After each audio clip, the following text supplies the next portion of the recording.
परिस्थान का बादशाह अपने शाही दरबार में तख्त पर बैठ हुआ था। सोने का वह विशाल तख्त, जिसकी बेशुमार खूबसूरती को हीरे और जवाहरात से नवाजा गया था, बादशाह के गौरव की अद्भुत निशानी थी। उस पर सुर्ख रंग का शानदार कालीन बिछा था, जिसके एक ओर उसके वजीर और दूसरी ओर उसके सेनापति और फौज के अन्य प्रमुख अधिकारी बैठे थे। शेष दरबारी पीछे कतारबद्ध खड़े थे। सभी की उपस्थिति बादशाह की शान में इजाफा कर रही थी। बादशाह के सामने 4 सुंदर परियां नृत्य कर रही थी और वह विशेष मशरूम का रसास्वादन करते हुए इस मनोरंजक दृश्य का आनंद ले रहा था। तभी कहीं दूर से किसी के जोर जोर से रोने और फरियाद करने की आवाज ने दरबार की नीरवता भंग कर दी। यह आवाज एक बूढ़ी औरत की मालूम पड़ रही थी, जो दिल दहला देने वाली करुणा से भरी थी। इस आवाज को सुनते ही दरबार में खलबली मच गई। बादशाह ने इशारा करते हुए नृत्य करती परियों को रुकने को कहा। परियां नृत्य बनकर अदब से एक ओर खड़ी हो गईं। ये कैसी आवाजें हैं? कौन रो रहा है? उसे हमारे सामने पेश किया जाए, बादशाह ने गहरी और कठोर आवाज में हुक्म दिया। कुछ ही देर में 2 देव एक बूढ़ी औरत को साथ लेकर दरबार में हाजिर हुए। उसकी स्थिति देखकर सब चकित रह गए। वह न परी थी न योनी, बल्कि एक आदम जात थी।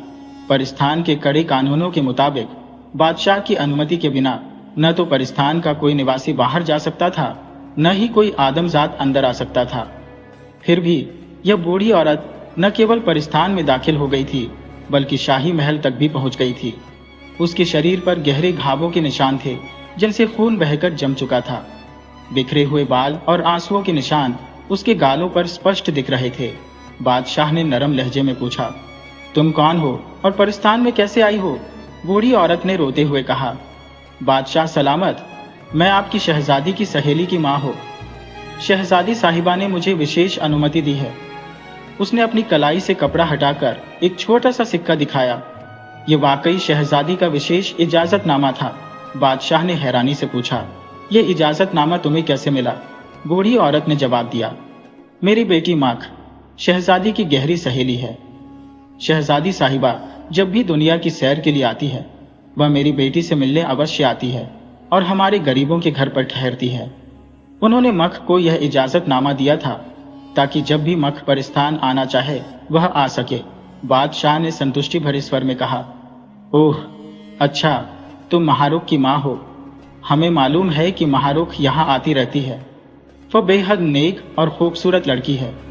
हम भी उसे बहुत पसंद करते हैं और उसे अपनी बेटी की तरह चाहते हैं। तुम उसकी माँ हो तो हमारे लिए काबिल एहतराम हो। तुम्हारा यहाँ दरबार में खड़े होना सही नहीं लगता। बादशाह ने दरबान को हुक्म दिया कि महारुख की माँ को पूरा आदर और सम्मान के साथ शहजादी के महल में पहुंचाया जाए। हम शाम को खुद शहजादी के महल में आकर उनसे मुलाकात करेंगे, बादशाह ने कहा। दरबान महारुख की माँ को लेकर दरबार से बाहर चला गया। रक्स दोबारा शुरू किया जाए? वजीर आजम ने झुकते हुए पूछा। नहीं, अब दरबार बर्खास्त किया जाता है और शाही नजूमी को हमारे खास दरबार में तलब किया जाए, बादशाह ने कहा और तख्त से उठ खड़ा हुआ। उसके उठते ही सारे देव भी उठकर झुक गए। हुक्म की तामील होगी आलीजा, वजीर आजम ने कहा। बादशाह दरबार आम से निकलकर शाही महल के अंदर बड़े हाल नुमा कमरे की तरफ बढ़ गया, जिसे दरबार खास कहा जाता था। वहां जाकर अपनी खूबसूरत कुर्सी पर बैठ गया। थोड़ी देर बाद एक बूढ़ा देव अंदर दाखिल हुआ। उसके सर, दाढ़ी और पलकों के बाल बर्फ की तरह सफेद थे। वह देव जरूर था, लेकिन उसका जिस्म सूखकर बांस की तरह दुबला पतला हो गया था। उसकी बड़ी बड़ी आंखों में अब भी तेज चमक थी। यह परिस्थान का शाही नजूमी था, जिसके बारे में मशहूर था कि वह हर सवाल का जवाब दे सकता है। शाही नजूमी बादशाह के सामने झुक गया। हुजूर, बादशाह सलामत का इकबाल बुलंद हो। खादिम को कैसे याद फरमाया है? नजूमी ने बुढ़ापे की वजह से कांपती हुई आवाज में कहा। शाही नजूमी, बैठ जाओ और मेरे सवालों का जवाब दो, बादशाह ने कहा। हुक्म की तामीर होगी, बादशाह सलामत। जो इल्म मेरे पास है, मैं उस इल्म की रोशनी में सच कहूंगा, शाही नजूमी ने एक तरफ रखी हुई कुर्सी पर बैठते हुए कहा। शहजादी की आदमजादों की दुनिया में एक सहेली है जिसका नाम महारुख है। अभी थोड़ी देर पहले महारुख की माँ जख्मी हालत में हमारे दरबार में फरियाद लेकर आई है।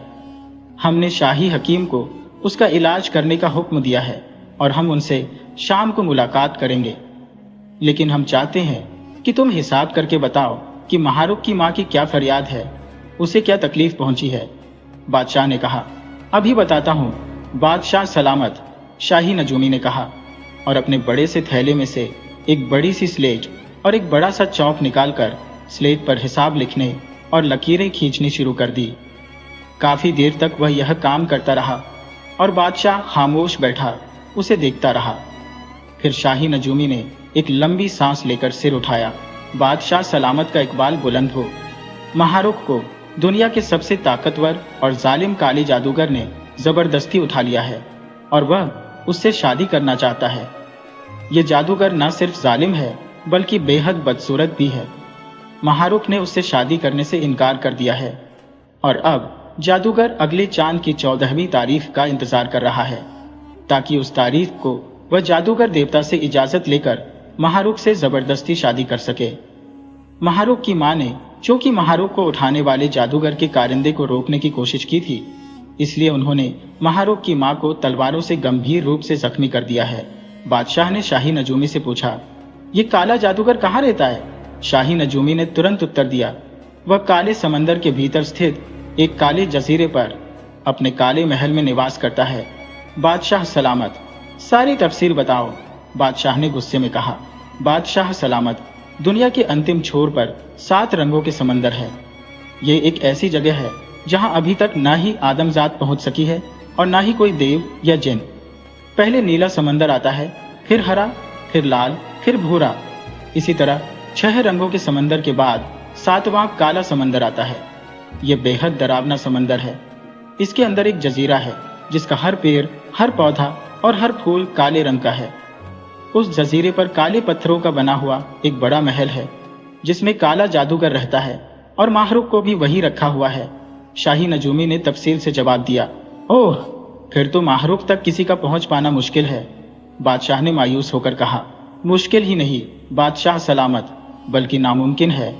शाही नजूमी ने कहा, ठीक है, तुम जा सकते हो। बादशाह ने कुछ लम्हों की खामोशी के बाद कहा। शाही नजूमी सलाम करके उठ गया और अपना थैला लेकर दरबार खास से बाहर चला गया। शाम को बादशाह अपनी इकलौती बेटी शहजादी के महल में पहुंचा। बादशाह ने जवानी में एक बेहद खूबसूरत आदमजाद औरत से शादी की थी और शहजादी उसी की बेटी थी। इसीलिए वह परी नहीं थी बल्कि आदमजाद थी, लेकिन बेहद खूबसूरत और बहादुर थी। चूंकि वह खुद आदमजाद थी, इसलिए उसे आदमजादों की दुनिया बेहद पसंद थी और वह अक्सर परिस्तान से आदमजादों की दुनिया में सैर करने जाती थी और कई महीने वहीं रहकर आती थी। उसके साथ उसके मुहाफिज देव होते थे जो इंसानों की शक्लों में होते थे, इसलिए किसी को भी यह मालूम नहीं हो सकता था कि वह कौन है। शहजादी ने अपने बाप का लपक कर इस्तकबाल किया। जीती रहो शहजादी। बादशाह ने उसके सिर पर हाथ फेरते हुए उसे दुआ दी। वह महारुख की माँ कहाँ है? क्या उसने तुम्हें बताया है कि उसे क्या तकलीफ है? बादशाह ने एक कुर्सी पर बैठते हुए अनजान बनकर पूछा। हाँ बादशाह सलामत, उसने बताया है कि उसकी बेटी और मेरी सहेली महारुख को एक बेहद बदसूरत और बदशक्ल आदमी जबरदस्ती उठाकर ले गया है। उसके साथ 10-12 उसी तरह की शक्लों वाले आदमी थे। जब उसने उन्हें रोकना चाहा तो उन्होंने तलवारें मारकर उसे गंभीर रूप से जख्मी कर दिया। क्योंकि वह गिरती पड़ती मेरे इजाजतनामे की वजह से यहाँ पर स्थान पहुँच गई ताकि आपसे फरियाद कर सके। शहजादी ने जवाब दिया। उसे बुलाओ। बादशाह ने सिर हिलाते हुए कहा। शहजादी ने जोर से ताली बजाई तो एक कनीज अंदर दाखिल हुई और झुककर खड़ी हो गई। महारुख की माँ को हाजिर करो, शहजादी ने कहा और कनीज सलाम करके वापस चली गई। थोड़ी देर बाद माहिरुख की माँ अंदर दाखिल हुई। अब उसके जिस्म पर नया लिबास था। वह ताजगी से भरपूर नजर आ रही थी, लेकिन उसकी आंखें बुझी हुई और चेहरे पर मायूसी थी। उसने बादशाह और शहजादी दोनों को सलाम किया तो बादशाह ने उसे कुर्सी पर बैठने के लिए कहा। हमने शाही नजूमी को बुलाकर सारा हाल मालूम कर लिया है। शाही नजूमी ने हमें बताया है कि तुम्हारी बेटी महारुख को दुनिया के सबसे जालिम और ताकतवर जादूगर, जिसका नाम काला जादूगर है, जबरदस्ती उठाकर ले गया है। वह महारुख से शादी करना चाहता है, लेकिन चूंकि वह बेहद बदसूरत है, इसलिए माहरुख ने उससे शादी से इनकार कर दिया है। अब वह अगले चांद की 14वीं तारीख का इंतजार कर रहा है, ताकि जादूगर देवता से इजाजत लेकर माहरुख से जबरदस्ती शादी कर सके। हमने शाही नजूमी से यह भी पूछ लिया है कि यह काला जादूगर काले समंदर के अंदर काले जजीरे के काले महल में रहता है। वहां तक किसी देव या इंसान का पहुंचना बहुत ही मुश्किल है। सिर्फ जादूगर जादू के जोर से पहुंचता है, इसलिए अब माहिरुख को उसके कब्जे से छुड़वाना नामुमकिन है। अब तुम्हें सब्र करना होगा। हम तुम्हें धन और संपत्ति देंगे ताकि तुम्हारी शेष जीवन समृद्धि और शांति में गुजरे। इससे अधिक हम कुछ नहीं कर सकते। बादशाह सलामत ने निर्णायक स्वर में कहा। बादशाह सलामत, अगर जान की अमान पा सको तो कुछ अर्ज करो। माहरुख की मां ने हाथ जोड़ते हुए कहा। हाँ कहो। हमने तुम्हें जान की अमान दे दी, बादशाह ने चौकन्ना होकर उत्तर दिया। बादशाह सलामत, अगर वह काला जादूगर आपकी बेटी को इसी तरह उठा ले जाता तो क्या आप सब्र कर लेते? माहरुख की मां ने कहा। क्या कह रही हो तुम? किसकी इतनी हिम्मत है कि हमारी शहजादी की तरफ आंख उठाकर देख सके? अगर तुमने जान की अमान न मांगी होती तो हम तुम्हें इस गुस्ताखी पर तुरंत कत्ल करा देते, बादशाह ने गुस्से से चीखते हुए कहा। बादशाह सलामत, माहरुख शहजादी की सहेली है और जिस तरह आपकी अपनी बेटी के लिए जज्बात है, वैसे ही मेरे भी माहरुख के लिए जज्बात है। मैं किस तरह सब्र कर सकती हूँ? मैं तो इसी उम्मीद पर आपके पास फरियाद लेकर आई थी कि आप मेरी मदद करेंगे, मगर आपने तो मुझे सब्र करने की सलाह दी है। इससे अच्छा तो मैं किसी दुनियावी बादशाह के पास फरियाद लेकर जाती, जो यकीनन मेरी बेटी की आज़ादी के लिए कुछ न कुछ करता। माहरुख की मां ने कड़े लहजे में कहा। चुप रहो गुस्ताख औरत, तुम्हें नहीं मालूम कि तुम हमारी शान में कितनी बड़ी गुस्ताखी कर रही हो। अब अगर तुम्हारे मुंह से एक लफ्ज भी निकला तो हम तुम्हें बेहद कठोर सजा देंगे, बादशाह ने गुस्से से पैर पटकते हुए कहा। और माहरुख की मां खामोश होकर रोने लगी। बादशाह सलामत, माहरुख हमारी सहेली है, हम उसे उस काले जादूगर के चंगुल से रिहा कराएंगे, शहजादी ने उठकर खड़े होते हुए कहा। क्या? ये तुम क्या कह रही हो? तुम उस ताकतवर जादूगर का मुकाबला कैसे कर सकती हो? बादशाह ने हैरत भरे लहजे में पूछा।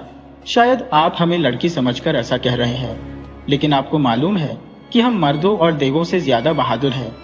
हमने दुनिया का हर इल्म सीख रखा है, हमें तलवार चलानी आती है, सब कुछ आता है, शहजादी ने कहा। नहीं, तुम्हें जादू तो नहीं आता, इसलिए हम तुम्हें इजाजत नहीं दे सकते, बादशाह ने निर्णायक स्वर में कहा। बादशाह सलामत, नेक लोगों की दुआएं जादू को तोड़ देती है। हम दुनिया में जाती रहती है। हमें मालूम है कि मुल्क रोम की एक वीरान पहाड़ी पर एक अत्यंत नेक बुजुर्ग बाबा रहते हैं। जब भी हम दुनिया में जाते हैं उनसे जरूर मिलते हैं। वह हमें अपनी ही बेटी की तरह चाहते हैं। हम पहले उनके पास जाएंगे, वह जरूर हमें ऐसी दुआ बताएंगे जिससे इस जादूगर का जादू हम पर असर नहीं करेगा। वैसे आप हिफाजत के लिए हमारे साथ एक देव को भेज सकते हैं, शहजादी ने जिद करते हुए कहा। नहीं, हम तुम्हें नहीं भेज सकते, बादशाह ने कहा और तेज कदम उठाते हुए कमरे से बाहर निकल गया।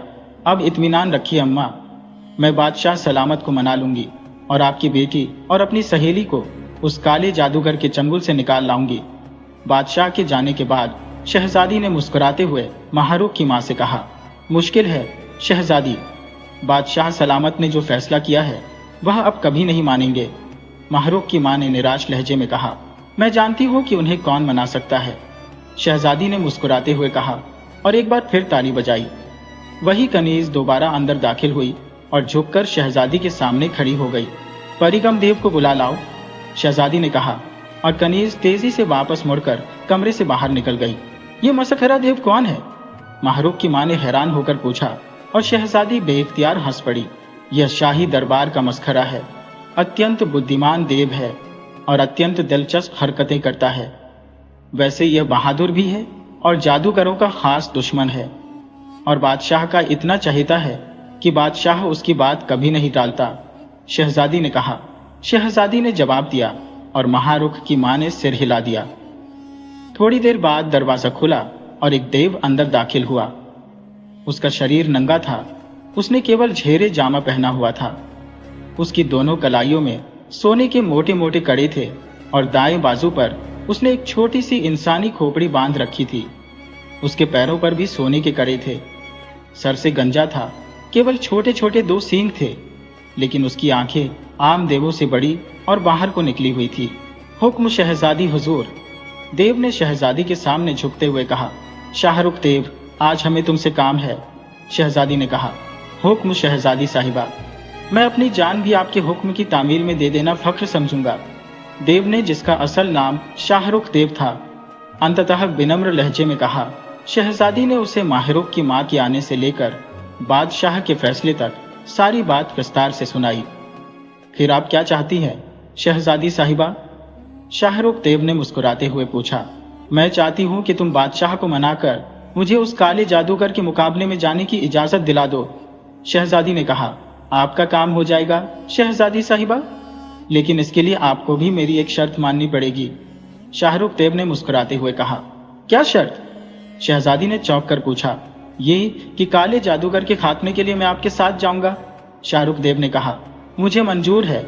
शहजादी ने मुस्कुराते हुए कहा। तो फिर तैयारी कीजिए, मैं अभी जाकर बादशाह सलामत से इजाजत ले आता हूं।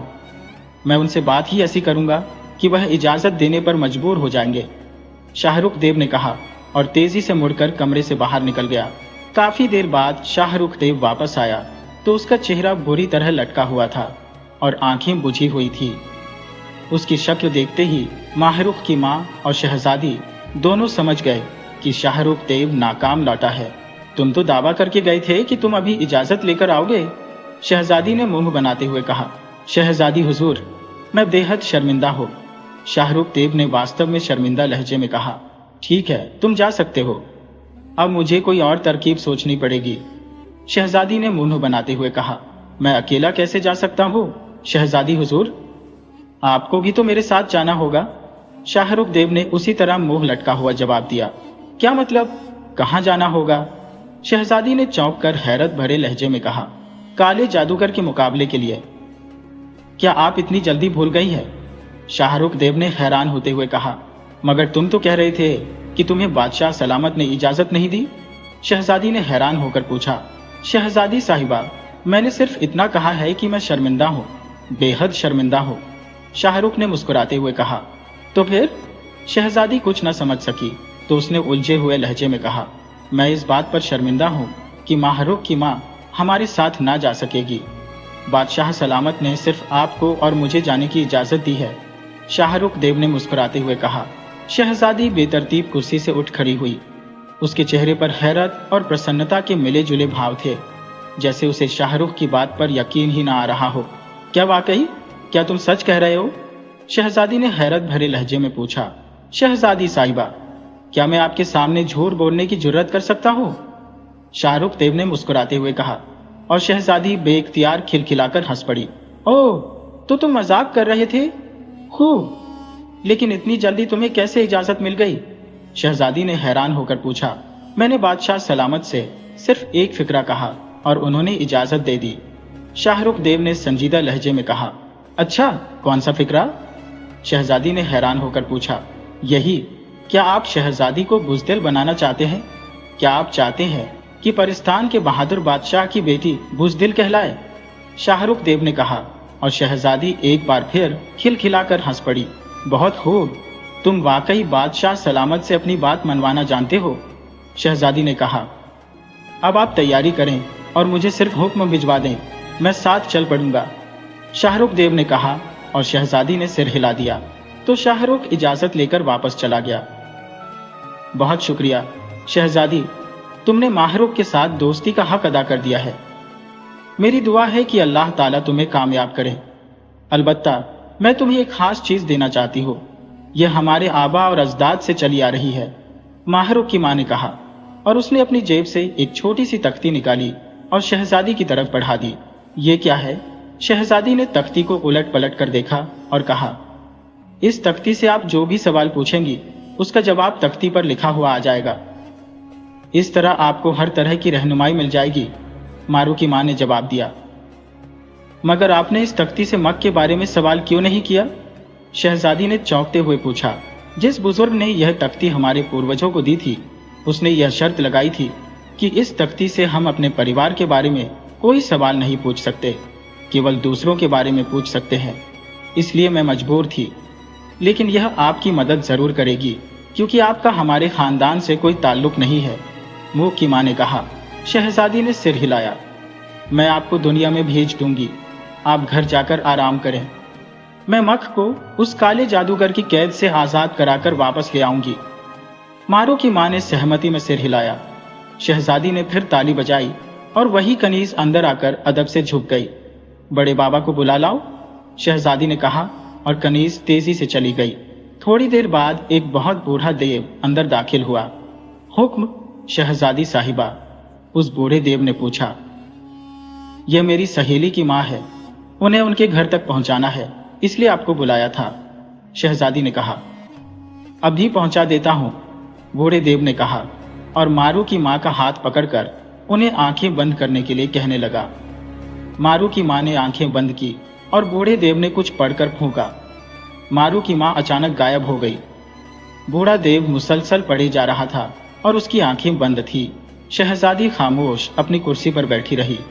काफी देर बाद बूढ़े देव ने एक तवील सांस लेकर आंखें खोली और मुस्कुराते हुए कहा, हुक्म की तामीर हो गई है, आपकी सहेली की माँ बखैर अपने घर पहुंच गई है, बूढ़े देव ने अदब से सिर झुकाते हुए कहा और शहजादी ने उसे जाने की इजाजत दे दी। बूढ़ा देव सलाम करके मुड़ा और कमरे से बाहर चला गया। एक बड़े से खूबसूरत कमरे के दरमियान पलंग पर एक खूबसूरत लड़की उदास बैठी थी। उसके चेहरे पर हसरत और मायूसी थी। कमरे का दरवाजा बंद था, लेकिन वह बार बार चौंक कर दरवाजे की तरफ देखती, जैसे किसी के आने का इंतजार हो। उसी लम्हे दरवाजे के बाहर किसी के चीखने की आवाज सुनाई दी। आवाज ऐसी थी जैसे कोई मासूम बच्चा चीख रहा हो। लड़की ने परेशान होकर दरवाजे की तरफ देखा। अब बच्चे की चीखें करीब आ रही थी, जैसे किसी मासूम को तेज छुरी से ज़िबह किया जा रहा हो। लड़की के चेहरे पर दुख और परेशानी के तासुरात उभर आए। वह पलंग से उठकर दरवाजे की तरफ बढ़ी। उसने दरवाजे को खोलने की कोशिश की, लेकिन दरवाजा दूसरी तरफ से बंद था। बच्चे की चीखें दरवाजे के सामने से गुजरकर आगे बढ़ गईं और फिर धीरे धीरे दूर होते होते बंद हो गईं। लड़की मायूस होकर पलंग पर लौट आई। उसी लम्हे दरवाजा एक धमाके से खुला और लड़की ने चौंक कर देखा। दरवाजे पर खड़े व्यक्ति के लिए उसके चेहरे पर नफरत का भाव था। वह एक लंबा दुबला पतला आदमी था, जिसके जिस्म पर स्याह लिबास था। सीने पर सफेद रंग से एक इंसानी खोपड़ी और 2 हड्डियां बनी थी, जो मौत का निशान कहलाता था। उस आदमी का रंग तवे से भी ज्यादा स्याह था। दांत पीले और गंदे थे और आंखें छोटी छोटी और गहरी सुर्ख थी। आंखों से मक्कारी और चेहरे पर खब्बासत का रंग था। उसकी ठोड़ी बकरे की तरह आगे को निकली हुई थी और नाक तोते की तरह मुड़ी थी। गले में हीरे जवाहरात के कई हार थे और उसने मक्खर की अंदाज की स्याह टोपी पहनी थी। कमरे में दाखिल होकर वह सीधे पलंग की तरफ बढ़ा, लेकिन लड़की उछलकर पलंग से उतरी और तेजी से कमरे के कोने में जाकर खड़ी हो गई।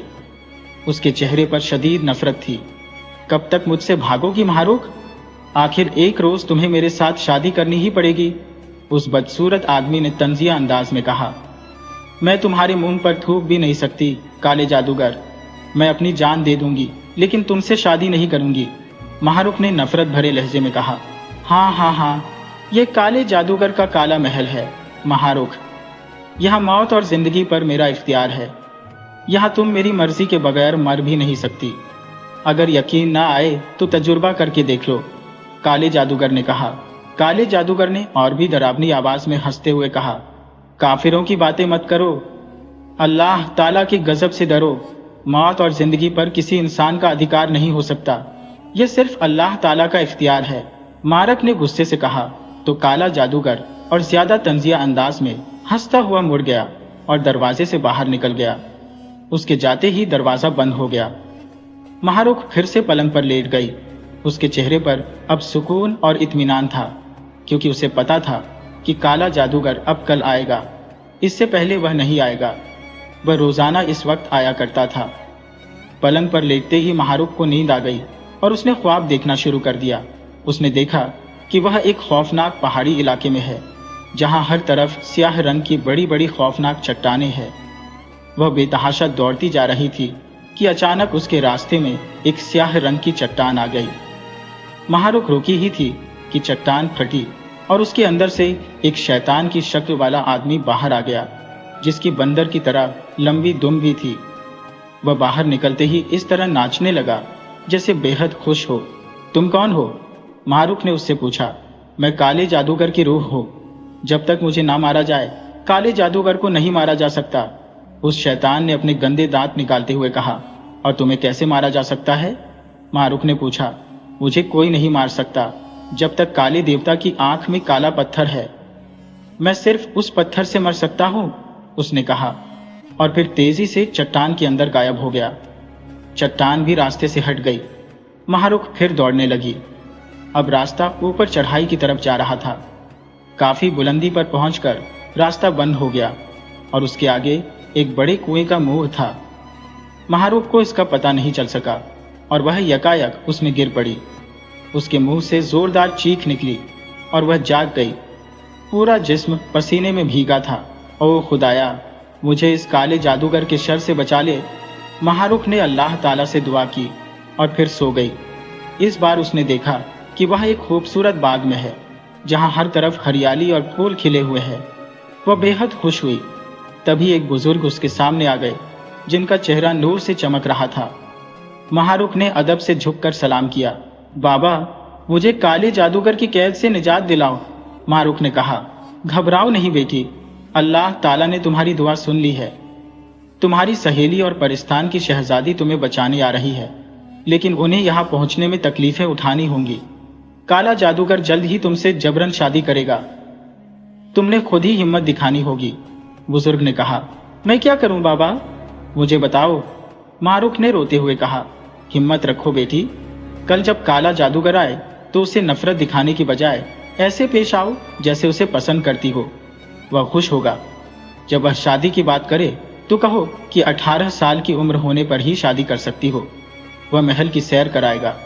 एक कमरे में सुनहरे पिंजरे में स्याह रंग का परिंदा मिलेगा। पिंजरे का दरवाजा खोलकर परिंदा पकड़ लेना और उसका एक पर नोच लेना। रात में उस पर को जादूगर की नाक पर घुमाना, फिर पिंजरे में डाल देना। जादूगर कैद हो जाएगा। पर याद रखना, अगर उसे तुम्हारे इरादे का पता चल गया तो वह तुम्हें और ज्यादा मुश्किल में डाल देगा। बुजुर्ग ने सलाह दी।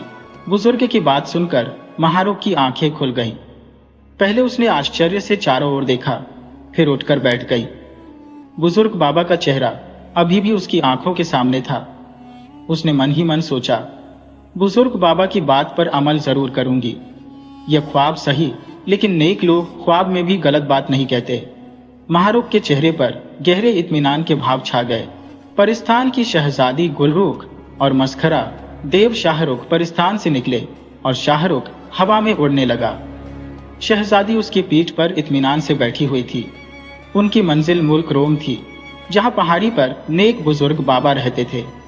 शहजादी पहले उस नेक बुजुर्ग बाबा से मिलकर काले जादूगर के खात्मे के लिए दुआ कराना चाहती थी और शाहरुख देव ने भी उसकी बात मान ली थी। हालांकि उन्हें मालूम था कि मुल्क रोम परिस्तान से बहुत दूर है, इसलिए उन्हें वहां तक पहुंचने में कई दिन लग जाएंगे। बड़े बाबा, जिन्होंने महारुख की मां को कुछ ही लम्हों में उसके घर पहुंचा दिया था, उनसे शहजादी कोई फायदा हासिल नहीं कर सकती थी, क्योंकि यह इल्म परिस्तान रहने वाले लोगों के काम नहीं आ सकता था। अगले माह की 14वीं तारीख तक आधे से ज्यादा महीना बाकी था, इसलिए शहजादी को कोई खास फिक्र नहीं थी।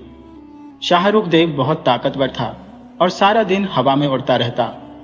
जब साय होती तो शाहरुख देव उड़ते उड़ते थक कर चूर हो जाता और फिर आराम करने का फैसला करता। थोड़ी देर बाद वह एक खूबसूरत बाग में उतरा। यह बाग वाकई बहुत खूबसूरत था, जैसे किसी बादशाह का बाग हो। उसके ऐन दरमियान में एक गहरा तालाब था जिसमें पानी भरा हुआ था। शहजादी को यह तालाब बहुत पसंद आया। वह शाहरुख देव की पीठ पर बैठी हुई थी, इसलिए उतनी नहीं थकी जितना शाहरुख देव थक गया था। बाग में एक तरफ बारादरी बनी हुई थी। शाहरुख देव उस बारादरी के फर्श पर जाकर लेटा और लेटते ही सो गया। लेकिन शहजादी को अभी नींद नहीं आ रही थी, इसलिए वह बाग में घूमने लगी। बाग वाकई बेहद खूबसूरत था। वहां हर चीज थी, मगर कोई आदमी नहीं था। शहजादी हैरान तो थी, लेकिन उसने ज्यादा परवाह नहीं की। घूमते घूमते जब वह थक गई तो तालाब के किनारे जाकर बैठ गई। उसने अपनी जूती उतारी और पैर तालाब के ठंडे पानी में डाल दिए। उसे बहुत सुकून मिला। कुछ देर बाद जब उसे नींद आने लगी तो उसने पैर तालाब के पानी से निकाले, जूती पहनी और बारादरी की तरफ जाने लगी।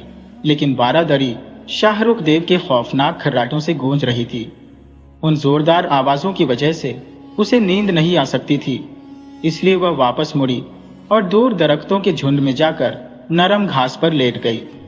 ठंडी हवा चल रही थी और दरख्तों की घनी छांव भी थी, इसलिए शहजादी को लेटते ही नींद आ गई।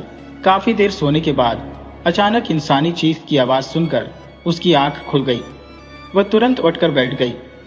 आवाज तालाब की तरफ से आ रही थी। वह तेजी से बाहर आई और देखा कि वहां शाहरुख देव के साथ 2 आदमी और थे, जिनके हाथों में तलवारें थी। शाहरुख देव ने दोनों को पकड़कर तालाब में फेंक दिया। तालाब में पहले से 2 आदमी डूबकर उभर रहे थे। वे दोनों आदमी तलवार लेकर शाहरुख देव पर हमला करना चाहते थे। शाहरुख देव ने उन्हें भी पकड़ा और तालाब में फेंक दिया। शाहरुख देव ने गुस्से में कहा, बताओ परिस्तान की शहजादी कहाँ है, वरना तुम्हें तालाब में डुबो दूंगा। उसने एक आदमी के सिर पर हाथ रखकर उसे जोर से धकेला तो वह चीखता हुआ पानी में डूब गया। फिर उसने दूसरे आदमी को भी पानी में डुबो दिया। शहजादी ने कहा, अरे शाहरुख, क्या कर रहे हो? मैं तो यही हूं। शाहरुख देव उसकी आवाज सुनकर तेजी से मुड़ा। उसके चेहरे पर मुस्कान फैल गई। ओह शहजादी साहिबा, शुक्र है आप मिल गईं। मैं बहुत परेशान हो गया था, शाहरुख देव ने मुस्कुराते हुए कहा। इस बीच सिपाही तालाब से निकले और दौड़ते हुए एक तरफ गायब हो गए। शहजादी ने पूछा, ये कौन थे, कहां से आए थे? शाहरुख देव ने कहा, मुझे नहीं पता। मैं तो बारादरी में सो रहा था कि अचानक किसी ने मेरी गर्दन पर चोट की। जब जागा तो देखा कि ये लोग मुझ पर हमला कर रहे थे। मैंने उन्हें पकड़कर तालाब में फेंक दिया। मैं अगर चाहता तो एक लम्हे में उनकी गर्दन मरोड़ सकता था, लेकिन मैं बेगुनाहों को हलाक नहीं करना चाहता था। आपको नजर नहीं आने पर सोचा कि इन्होंने आपको कहीं छुपा दिया है। इससे पहले कि शहजादी कुछ कहती, अचानक उधर से शोर सुनाई दिया। दोनों चौकन्ने हो गए। देखा कि बेशुमार सिपाही हाथों में तलवारें और तीर कमान उठाए आ रहे हैं। उनके आगे एक खूबसूरत लड़की चल रही थी, जिसने शहजादी जैसा लिबास पहना हुआ था। उसने हाथ में तलवार उठाई हुई थी। जैसे ही उसने शहजादी और शाहरुख को देखा, ठिठक कर रुक गई। उसने हाथ उठाकर पीछे आने वाले सिपाहियों को रोक दिया। वह चीख कर बोली, कौन हो तुम? जल्दी बताओ, वरना तलवारों और तीरों से तुम्हारे जिस्म छलनी कर दिए जाएंगे। शहजादी ने जवाब दिया, मेरा नाम गुलरूख है और मैं परिस्तान की शहजादी हूँ। ये मेरा मुहाफिज देव है। शाहरुख, तुम कौन हो? लड़की ने हैरान होकर पूछा। ओह, परिस्तान की शहजादी? क्या वाकई तुम परिस्तान की शहजादी हो?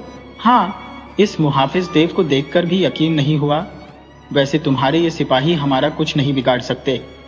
शाहरुख देव चाहे तो सिर्फ फूंक मारकर इन्हें हवा में उड़ा सकता है, लेकिन हम मेहमान हैं, हम किसी को तकलीफ नहीं पहुंचाना चाहते, शहजादी गुलरूख ने कहा। तो लड़की के चेहरे पर मुस्कान की लहर दौड़ गई। वह तेजी से आगे बढ़ी। ओह, परिस्तान की शहजादी और मेरी मेहमान, मैं कितनी खुशकिस्मत हूँ। मैं मुल्क सस्तान की शहजादी हूँ। मेरा नाम शहजादी जुबैदा है, उस लड़की ने कहा। फिर उसने सिपाहियों को वापस जाने का हुक्म दिया और खुद तेजी से आगे बढ़ी। वह शहजादी गुलरूख से इस तरह गले मिली जैसे उसकी बिछड़ी हुई बहन हो। शहजादी गुलरूख को भी उसकी यह मोहब्बत बहुत पसंद आई और वह भी उसे अत्यंत गर्मजोशी से मिली। वे काफी देर तक आपस में मिलती रही। फिर शहजादी जुबैदा पीछे हट गई। ओह, तुम यहाँ मेरे बाग में कैसे आ गई? आओ मेरे साथ मेरे महल में, शहजादी जुबैदा ने मुस्कुराते हुए कहा। हम थक गए थे, इसलिए तुम्हारे बाग में आ गए। हमें बहुत दूर जाना है, इसलिए इजाजत दो तो बेहतर है। परिस्तान की शहजादी गुलरूख ने मुस्कुराते हुए कहा। अरे नहीं, ये कैसे हो सकता है कि इतनी खूबसूरत शहजादी हमारी मेहमान बने और हम उसे बिना मेहमान नवाजी के जाने दें, शहजादी जुबैदा ने कहा। शहजादी गुलरूख ने शाहरुख देव को वहीं रुकने के लिए कहा और खुद शहजादी जुबैदा के साथ बाग से होते हुए उसके महल में आ गई, जो वहां से करीब ही था। महल बेहद खूबसूरत था। शहजादी जुबैदा ने उसे मशरूम पेश किया और फिर खाने के लिए पूछा। हाँ, खाना तो हमने अभी तक खाया नहीं, लेकिन क्या तुम मेरे मुहाफिज देव का पेट भी भर सकोगी? वह 4 बकरे खाता है। शहजादी गुलरूख ने मुस्कुराते हुए कहा, मैं उसे 4 हाथी भी खिला सकती हूँ। शहजादी, तुम फिक्र न करो, शहजादी जुबैदा ने कहा, और शहजादी गुलरूख हंस पड़ी। शहजादी जुबैदा ने अपनी खास कनीज को बुलाया और उसे शहजादी के लिए शानदार खाना पकाने और शाहरुख देव के लिए 4 बकरे भेजने का हुक्म दिया। तनीज सलाम करके वापस चली गई। हाँ, अब बताओ शहजादी, तुम परिस्थान से यहाँ कैसे आई हो और तुम कहाँ जा रही हो? शहजादी जुबैदा ने मोहब्बत भरे लहजे में पूछा। शहजादी गुलरूख ने उसे मुंह के बारे में पूरी तफसील बता दी। ओह, काले जादूगर के बारे में तो मैंने भी सुना है। वह दुनिया का सबसे ताकतवर जादूगर है, मगर तुम्हारा जज्बा भी बेहद नेक है। मेरा बाबा बादशाह सलामत आजकल बीमार है, वरना मैं भी तुम्हारे साथ चलती। लेकिन मैं तुम्हें एक तोहफा दे सकती हूँ। मुझे यकीन है कि इस तोहफे से तुम्हें बेहद मदद मिलेगी। शहजादी जुबैदा ने कहा। क्या तोहफा? शहजादी गुलरूख ने चौंक कर पूछा। मेरे पास एक अंगूठी है। उस अंगूठी की यह खासियत है कि जो उसे पहन ले वह आंखें बंद करके कहीं भी पहुंच सकता है, और अगर किसी को साथ ले जाना चाहे तो उसका हाथ पकड़कर उसे भी साथ ले जा सकता है। इस तरह तुम फौरन उस काले जादूगर के जजीरे तक पहुंच सकते हो, वरना तो तुम्हें जाते जाते बहुत दिन लग जाएंगे, और हो सकता है कि वह काला जादूगर उस बेचारी मूक पर जुल्म करने में कामयाब हो जाए। शहजादी जुबैदा ने कहा। ओह, बहुत बहुत शुक्रिया शहजादी जुबैदा, तुम्हारा यह तोहफा तो इंतहा काबिल कदर है। मैं इसके लिए तुम्हारी बेहद ममनून हूँ, शहजादी गुलरूख ने कहा। शहजादी जुबैदा ने उसे फौरन जाकर वह अंगूठी ला दी। इसके बाद उन दोनों ने मिलकर खाना खाया और फिर शहजादी जुबैदा शहजादी गुलरूख को वापस उस बाग में ले आई जहां शाहरुख देव मौजूद था। वहां पहुंचकर वे हैरान रह गईं, क्योंकि बारादरी में 4 बकरे तो मौजूद थे, लेकिन शाहरुख देव नहीं था, बल्कि बारादरी में हर तरफ हड्डियां ही हड्डियां बिखरी हुई थी। अरे, कहीं बकरे तो शाहरुख को नहीं खा गए? शहजादी गुलरूख ने चौंक कर कहा। बकरे इतने बड़े देव को कैसे खा सकते हैं? शहजादी जुबैदा ने हैरत भरे लहजे में कहा। तो फिर ये हड्डियां जबकि बकरे सही सलामत खड़े हैं? शहजादी गुलरूख ने कहा। उसी लम्हे दूर से उन्हें डकार की आवाज सुनाई दी। वे दोनों तेजी से मुड़ी तो देखा शाहरुख देव झूमता हुआ आ रहा था और साथ साथ अपने मोटे पेट पर हाथ फेर रहा था। शाहरुख, कहाँ गए थे तुम? ये बकरे तो वैसे ही खड़े हैं और बारादरी में हड्डियां ही हड्डियां फैली हुई हैं। ये किसकी हड्डियां हैं? शहजादी गुलरूख ने हैरान होकर कहा। मेरी हड्डियां हैं शहजादी साहिबा, शाहरुख देव ने मुस्कुराते हुए कहा। तुम्हारी हड्डियां? क्या मतलब? तुम तो सही सलामत खड़े हो? शहजादी गुलरूख ने और ज्यादा हैरान होते हुए पूछा। शाहरुख देव जोरदार कहकहा मारकर हंस पड़ा। शहजादी साहिबा, अगर मैं बकरा होता तो यकीनन यह मेरी हड्डियां होती। आपने देखा नहीं कि यह हड्डियां छोटी छोटी है? क्या आप समझती हैं कि हम देवों के जिस्म में ऐसी छोटी हड्डियां होती है? मस्खरी देव ने हंसते हुए कहा। तो फिर यह हड्डियां किसकी हैं? बकरे तो चारों खड़े हैं। इस बार शहजादी जुबैदा ने हैरान होकर पूछा। शहजादी साहिबा, इन बकरों के जिस्म में 2 गुनी हड्डियां थी। मेरा मतलब है 1 की बजाय 2-2, इसलिए मैंने 1-1 निकाल ली, तभी यह सही सलामत खड़े हैं, शाहरुख देव ने कहा। शहजादी गुलरूख बेखतियार हंस पड़ी। ओह, मैं समझ गई तुम्हारा मजाक। तुमने 4 बकरे खा लिए और फिर सिपाहियों को कहकर 4 और मंगवाकर यहाँ बांध लिए। 1 ही बजाय 2-2 हड्डियों से तुम्हारा यह मतलब है ना? शहजादी गुलरूख ने कहा। आप ठीक समझी हैं शहजादी हुजूर। असल में मुसलसल प्रवास करने की वजह से मुझे बेहद भूख लगी हुई थी। जब सिपाही 4 बकरे लेकर आए तो मैंने कहा कि इन 4 बकरों से क्या होगा, 4 और ले आओ। मगर शहजादी हुजूर, मुल्क सस्तान के बकरे तो देवों से भी बड़े हैं। मैं तो खाते खाते थक गया, मगर यह 4 बकरे खत्म होने में ही नहीं आ रहे थे। अब चूंकि मैं देव हूँ और देव को 4 बकरे ही खाने चाहिए, इसलिए मजबूरन मुझे खाना पड़ा। लेकिन अब मेरा पेट भारी हो रहा है और मुझसे अब चला भी नहीं जा रहा, शाहरुख ने कहा। दोनों शहजादियां बेखतियार हंस पड़ी। बहुत खूब, शाहरुख देव तो मस्खरा देव है, इसने तो हमें हैरान कर दिया है, शहजादी जुबैदा ने कहा। शहजादी गुलरूख भी हंस पड़ी। तुमने दुरुस्त कहा है, वहां परिस्थान में भी सब इसे मस्खरा देव कहते हैं। ये इसी तरह शरारतें करता रहता है, शहजादी गुलरूख ने हंसते हुए कहा। फिर उसने जब शाहरुख देव को बताया कि शहजादी जुबैदा ने ऐसी अंगूठी दी है जिससे अब वे लम्हों में भी पहुंच सकते हैं, शहजादी जुबैदा के इस नेमत का शुक्रिया अदा करते हुए शाहरुख ने कहा, आपने यह अंगूठी देकर मुझ पर बड़ा करम किया है। अब मुझे समझ नहीं आ रहा था कि जब मुझसे चला नहीं जा रहा तो मैं उड़ान कैसे भरूंगा। शहजादी जुबैदा ने मुस्कुराते हुए उसकी बात सुनी। इसके बाद शहजादी गुलरूख ने शहजादी जुबैदा से विदा ली। दोनों ने एक दूसरे को गले लगाया।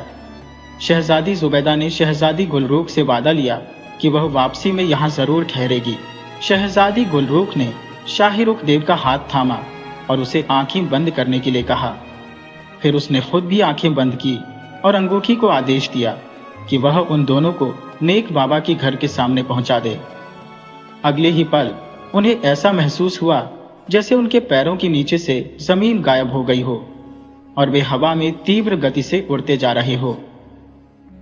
काफी देर बाद उन्होंने फिर से जमीन को महसूस किया और आंखें खोली जब उन्होंने देखा कि वे वाकई उस पहाड़ी पर है जहां नेक बाबा की घर है। तो शहजादी गुलरूख की खुशी की कोई सीमा नहीं रही। घर के सामने धुआं निकल रहा था और वे दोनों तेजी से घर की ओर बढ़े। शाहरुख देव ने कहा, शहजादी साहिबा, घर का दहाना तो बहुत छोटा है, मैं अंदर नहीं जा सकूंगा। शहजादी गुलरूख मुस्कुराई और बोली, तुम यहीं बाहर ठहरो और इन बकरों को हजम करो, मैं अकेली जाकर नेक बाबा से मिल लेती हूँ। गार अंदर से काफी बड़ी थी। एक कोने में चूल्हा जल रहा था जिस पर हंडिया रखी थी। सफेद दाढ़ी वाले बुजुर्ग मुसल्ला पर बैठे इबादत में मग्न थे। शहजादी उनके पास पहुंचकर बड़ी विनम्रता से बैठ गई। थोड़ी देर बाद नेक बाबा ने आंखें खोली और शहजादी गुलरूख को देखकर मुस्कुराए। शहजादी ने अदब से सलाम किया। नेक बाबा ने कहा, जीती रहो शहजादी, मुझे मालूम है कि इस बार तुम किस मकसद से आई हो और मुझे खुशी है कि तुमने नेक काम के लिए हिम्मत की है, लेकिन इस राह में तुम्हें कई मुश्किलें और परेशानियां आएंगी। शहजादी गुलरूख ने दृढ़ता से कहा, मैं सब परेशानियों और मुसीबतों का सामना करने के लिए तैयार हूँ, लेकिन मैं मोह को उस काले जादूगर से शादी नहीं करने दूंगी। वह बेचारी नाजुक लड़की है, ये उसे मार डालेगा। नेक बाबा ने उसकी हिम्मत की तारीफ करते हुए कहा, शाबाश, मैं तुम्हारी मदद के लिए तुम्हें एक तस्बीह देता हूँ, इसे अपने गले में पहन लो, इससे काले जादूगर का जादू तुम पर असर नहीं करेगा। नेक बाबा ने मुसल्ले पर पड़ी एक मोटी दानों वाली तस्बीह उठाई और खुद ही शहजादी के गले में डाल दी। शहजादी ने शुक्रिया अदा किया। नेक बाबा ने कहा, अगर तुमने सीधे काले जजीरे पर जाने की कोशिश की तो तुम जिंदगी भर वहां नहीं पहुंच सकोगी। तुम्हें पहले मुल्क मिस्र जाना होगा, जहां एक पहाड़ी है जिसका नाम अस्बा है। उस पहाड़ी के अंदर एक गहरा कुआं है जिसमें एक बड़ा मगरमच्छ रहता है। उस कुएं की दीवारों में सैकड़ों खून पीने वाली चमगादड़ रहती है। जब तक ये सारी चमगादड़ मर नहीं जाती, कोई उस मगरमच्छ तक नहीं पहुंच सकता।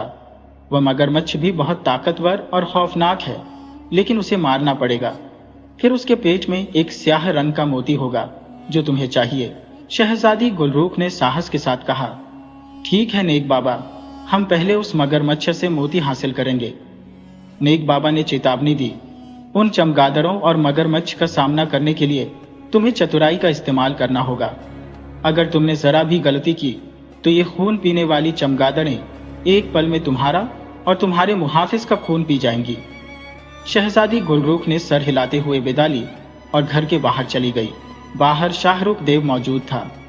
उसे देखते ही शहजादी गुलरूख हंस पड़ी, क्योंकि शाहरुख देव एक चट्टान पर बैठा हुआ एक बड़े से पहाड़ी बिच्छू को पकड़ने की कोशिश कर रहा था। शहजादी के देखते ही उसने बिच्छू को पकड़कर उसकी ओर उछाल दिया। शहजादी ने डर के मारे चीख मारी और तेजी से हट गई। पहाड़ी शाहरुख देव के जोरदार कहकहे से गूंज उठी। शहजादी ने गुस्से से कहा, यह क्या शरारत थी? अगर ये बिच्छू मुझे काट लेता तो? शाहरुख देव ने मुस्कुराते हुए कहा, कैसे काट लेता शहजादी? इसकी दुम तो मेरे हाथ में है और इसका डंक दुम के सिरे पर ही होता है। मैं तो आपको परख रहा था। अगर आप डरती रही तो आपने मुंह को कैसे बचाया?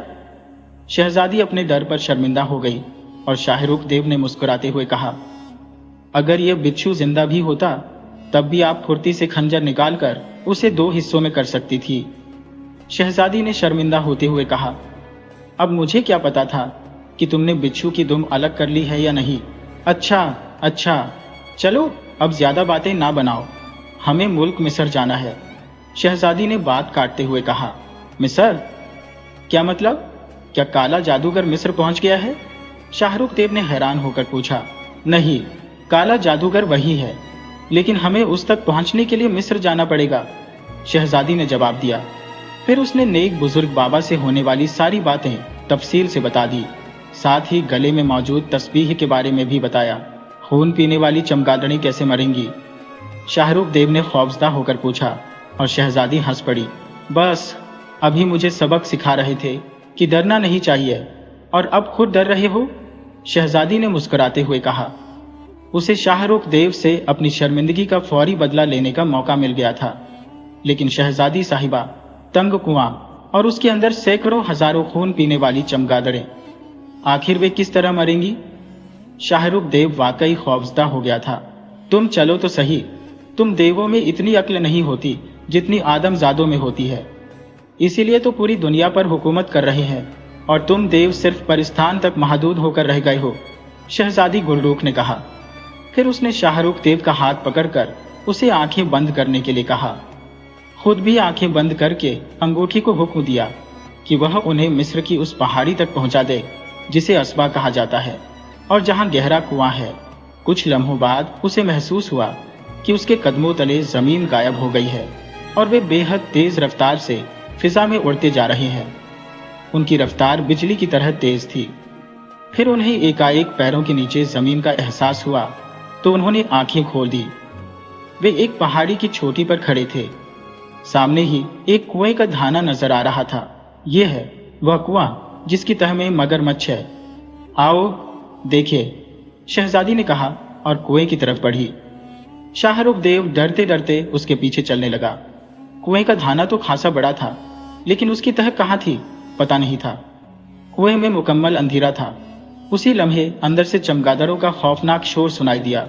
वे दोनों तेजी से पीछे हटे। सैकड़ों की तादाद में बड़ी बड़ी चमगादड़ें कुएं के मुंह से निकली और उन दोनों पर झपट पड़ी। शाहरुख देव ने झपट कर शहजादी गुलरूख को दोनों हाथों से उठाया और बेतहाशा दौड़ता हुआ काफी दूर चला गया। चमगादड़ें कुछ दूर तक उनके पीछे उड़ती रही, फिर वापस चली गई और कुएं के अंदर गायब हो गई। तौबा, ये तो वाकई बेहद खतरनाक चमगादड़ें हैं, शहजादी ने परेशान होकर कहा और शाहरुख देव ने सर हिला दिया। अब क्या करें शहजादी? ये चमगादड़ें तो एक लम्हे में हमारा खून चूस लेंगी। शाहरुख देव भी बेहद परेशान नजर आ रहा था। ठहरो, मुझे कोई तरकीब सोचने दो, शहजादी ने कहा। फिर कुछ लम्हे सोचने के बाद वह बेइख्तियार उछल पड़ी। हम उन्हें आग से जला सकते हैं शाहरुख, शहजादी ने कहा। आग से? वो कैसे? शाहरुख देव ने चौंक कर पूछा। यहाँ पहाड़ी पर घना जंगल मौजूद है। अगर हम सूखे दरख्त और झाड़ियां तोड़ तोड़ कर इस कुएं में फेंक दें और फिर पत्थरों को रगड़ कर किसी झाड़ी को आग लगा दें तो ये चमगादड़ें जलकर मर जाएंगी, शहजादी ने कहा।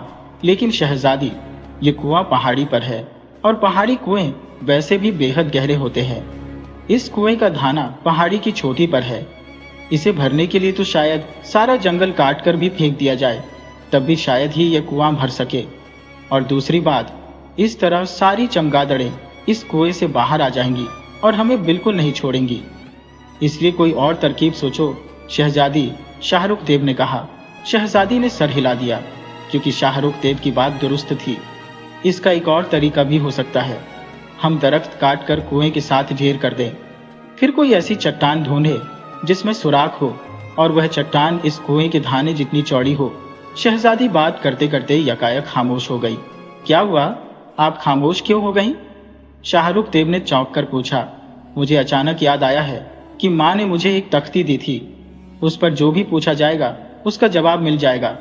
मुझे तो इसका ख्याल ही नहीं रहा। क्यों ना उस तख्ती से तरकीब पूछी जाए, शहजादी गुलरूख ने कहा और शाहरुख देव ने सर हिला दिया। शहजादी गुलरूख ने जेब से वह छोटी सी तख्ती निकाली। उसे मुखातिब करके उसने उन चमगादड़ों के खात्मे की तरकीब पूछी। अगले ही लम्हे तख्ती पर एक तहरीर उभर आई। शहजादी उस तहरीर को पढ़ने लगी और दूसरे ही लम्हे खुशी से उछल पड़ी। वाह, कितनी सादा और आसान तरकीब है, मेरे तो जहन में ही नहीं आई थी। शहजादी गुलरूख ने खुश होते हुए कहा और तख्ती को दोबारा अपने चोगे के अंदर बनी हुई जेब में रख लिया। क्या तरकीब है शहजादी? मुझे भी तो बताओ, शाहरुख देव ने बेचैन लहजे में पूछा। तख्ती पर लिखा हुआ था कि कांटेदार झाड़ियां जिस्म पर बांध ले। चमगादड़ें जिस्म तक पहुंच ही नहीं पाएंगी, इसलिए खून नहीं पी सकेंगी, शहजादी ने कहा। तो शाहरुख देव के चेहरे पर भी हैरत के तासुरात उभर आए।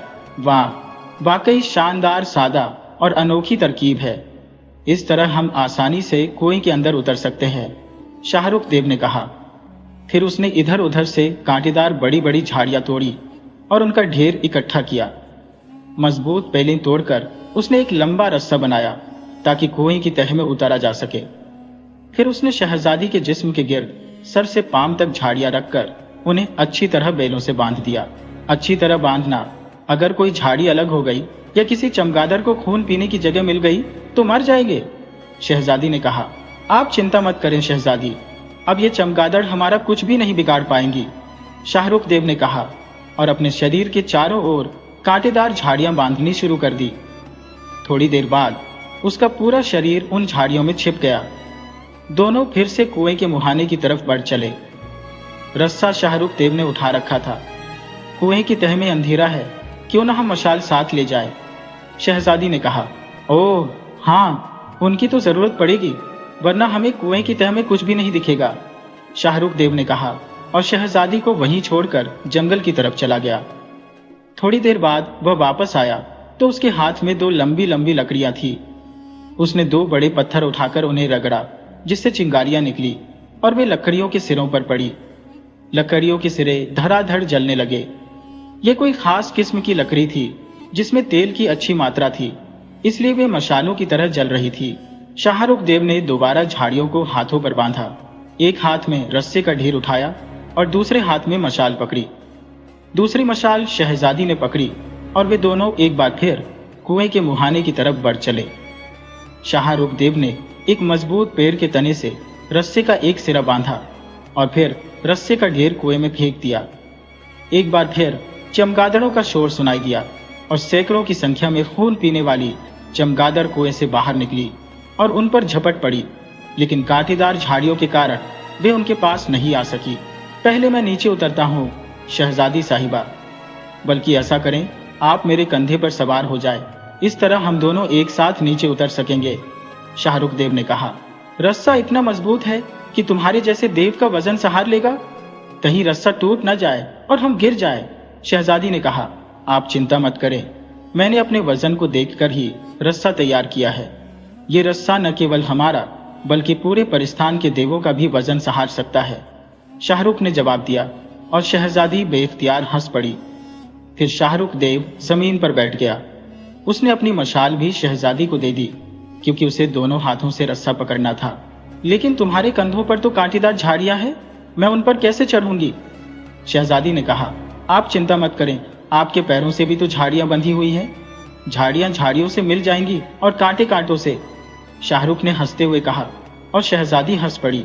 तुम कुएं में उतर जाओ। जब तुम्हारे कंधे कुएं के मुहाने की सतह के बराबर होंगे तो मैं उन पर सवार हो जाऊंगी, वरना इस तरह अगर मैं तुम्हारे कंधे पर सवार हुई तो झाड़ियां हट जाएंगी और यह खून पीने वाली चमगादड़ हमें काट लेंगी, शहजादी ने कहा और शाहरुख देव ने उसकी बात मान ली। चुनांचे वह रस्से को पकड़कर कुएं में लटक गया। जब उसके कंधे कुएं के मुहाने के बराबर हो गए तो शहजादी उसके कंधे पर सवार हो गई और फिर शाहरुख देव तेजी से नीचे उतरने लगा।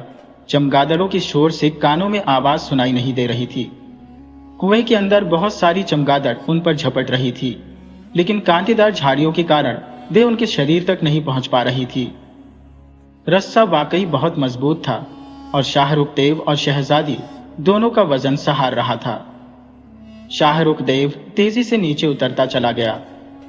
तख्ती पर बताई हुई तरकीब वाकई बहुत कामयाब रही थी। चमगादड़ उनका कुछ भी नहीं बिगाड़ पा रही थी। रस्सा बहुत लंबा था और शाहरुख देव लगातार नीचे उतरता चला जा रहा था। वह सावधानी से नीचे उतर रहा था ताकि शहजादी झटका लगने से नीचे न गिर पड़े, लेकिन हर हाल में वह लगातार नीचे उतरता चला जा रहा था। 2 मशालों की रोशनी में कुआं साफ नजर आ रहा था। कुआं बहुत पुराना था और उसकी ईंटें टूट चुकी थी। दीवारों में कई सुराख बन गए थे जिनमें ये खून पीने वाली चमगादड़ रहती थी। कुएं में सैकड़ों बल्कि हजारों चमगादड़ उड़ रही थी। उनकी छोटी छोटी सुर्ख आंखें मशालों की रोशनी में हीरो की तरह चमक रही थी। वे लगातार कांटेदार झाड़ियों से टकराकर नीचे गिरती और फिर उड़कर उन पर झपटती, लेकिन वे दोनों उनके हमलों से महफूज थे। काफी नीचे उतरने के बाद उन्हें नीचे तह नजर आने लगी, जहां एक बहुत बड़ा मगरमच्छ लेटा हुआ था। उसके बड़े बड़े दांत और चमकती आंखें नजर आ रही थी।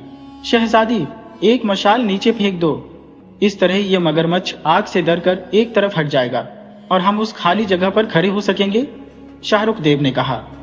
शहजादी ने एक जलती हुई मशाल नीचे एक कोने में फेंक दी।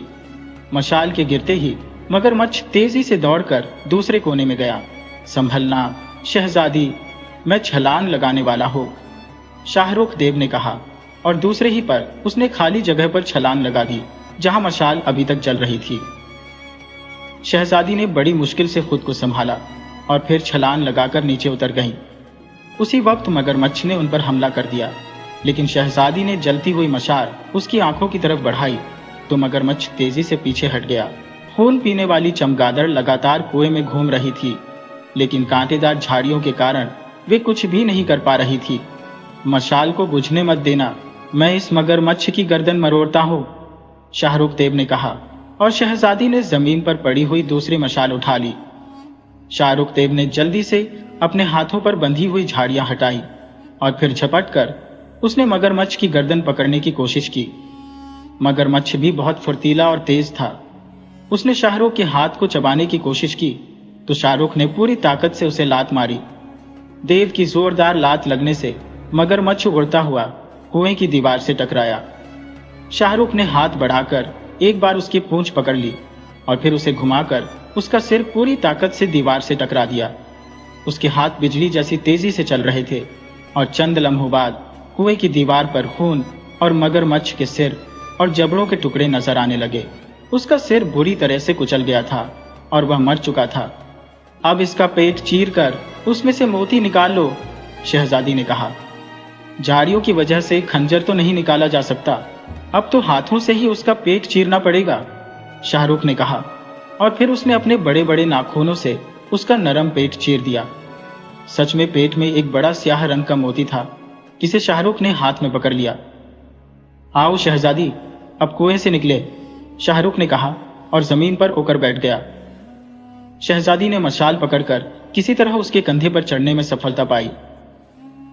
यह मोती आप पकड़ लें, वरना मेरे हाथों से गिर भी सकता है, शाहरुख ने कहा, और शहजादी ने एक हाथ में दोनों मशाल पकड़ ली और दूसरे हाथ से मोती। फिर शाहरुख ने रस्सी की मदद से तेजी से ऊपर चढ़ना शुरू कर दिया। खून चूसने वाली चमगादड़ ने पूरी कोशिश कर ली कि किसी तरह उनके जिस्मों तक पहुंच सके, लेकिन कांटेदार झाड़ियों की वजह से वह असफल रही। आखिरकार शाहरुख देव शहजादी को कंधे पर उठाए कुएं की तह से बाहर आ गया। सैकड़ों चमगादड़ भी कुएं से बाहर आकर उनके आसपास मंडराने लगी, लेकिन वे दोनों तेजी से चल पड़े, और जब वह वापस उस जगह पर पहुंचे जहां उन्होंने झाड़ियां बांधी थी, तो चमगादड़ वापस कुएं में चली गईं। फिर उन्होंने अपने जिस्मों से झाड़ियां हटानी शुरू कर दी और कुछ ही देर में वे दोनों झाड़ियों से आजाद हो गए। उनके चेहरे कामयाबी से चमक रहे थे, क्योंकि वह खतरनाक कुएं की तह से स्याह मोती लाने में सफल हो चुके थे। अब क्या करना है? शाहरुख ने पूछा।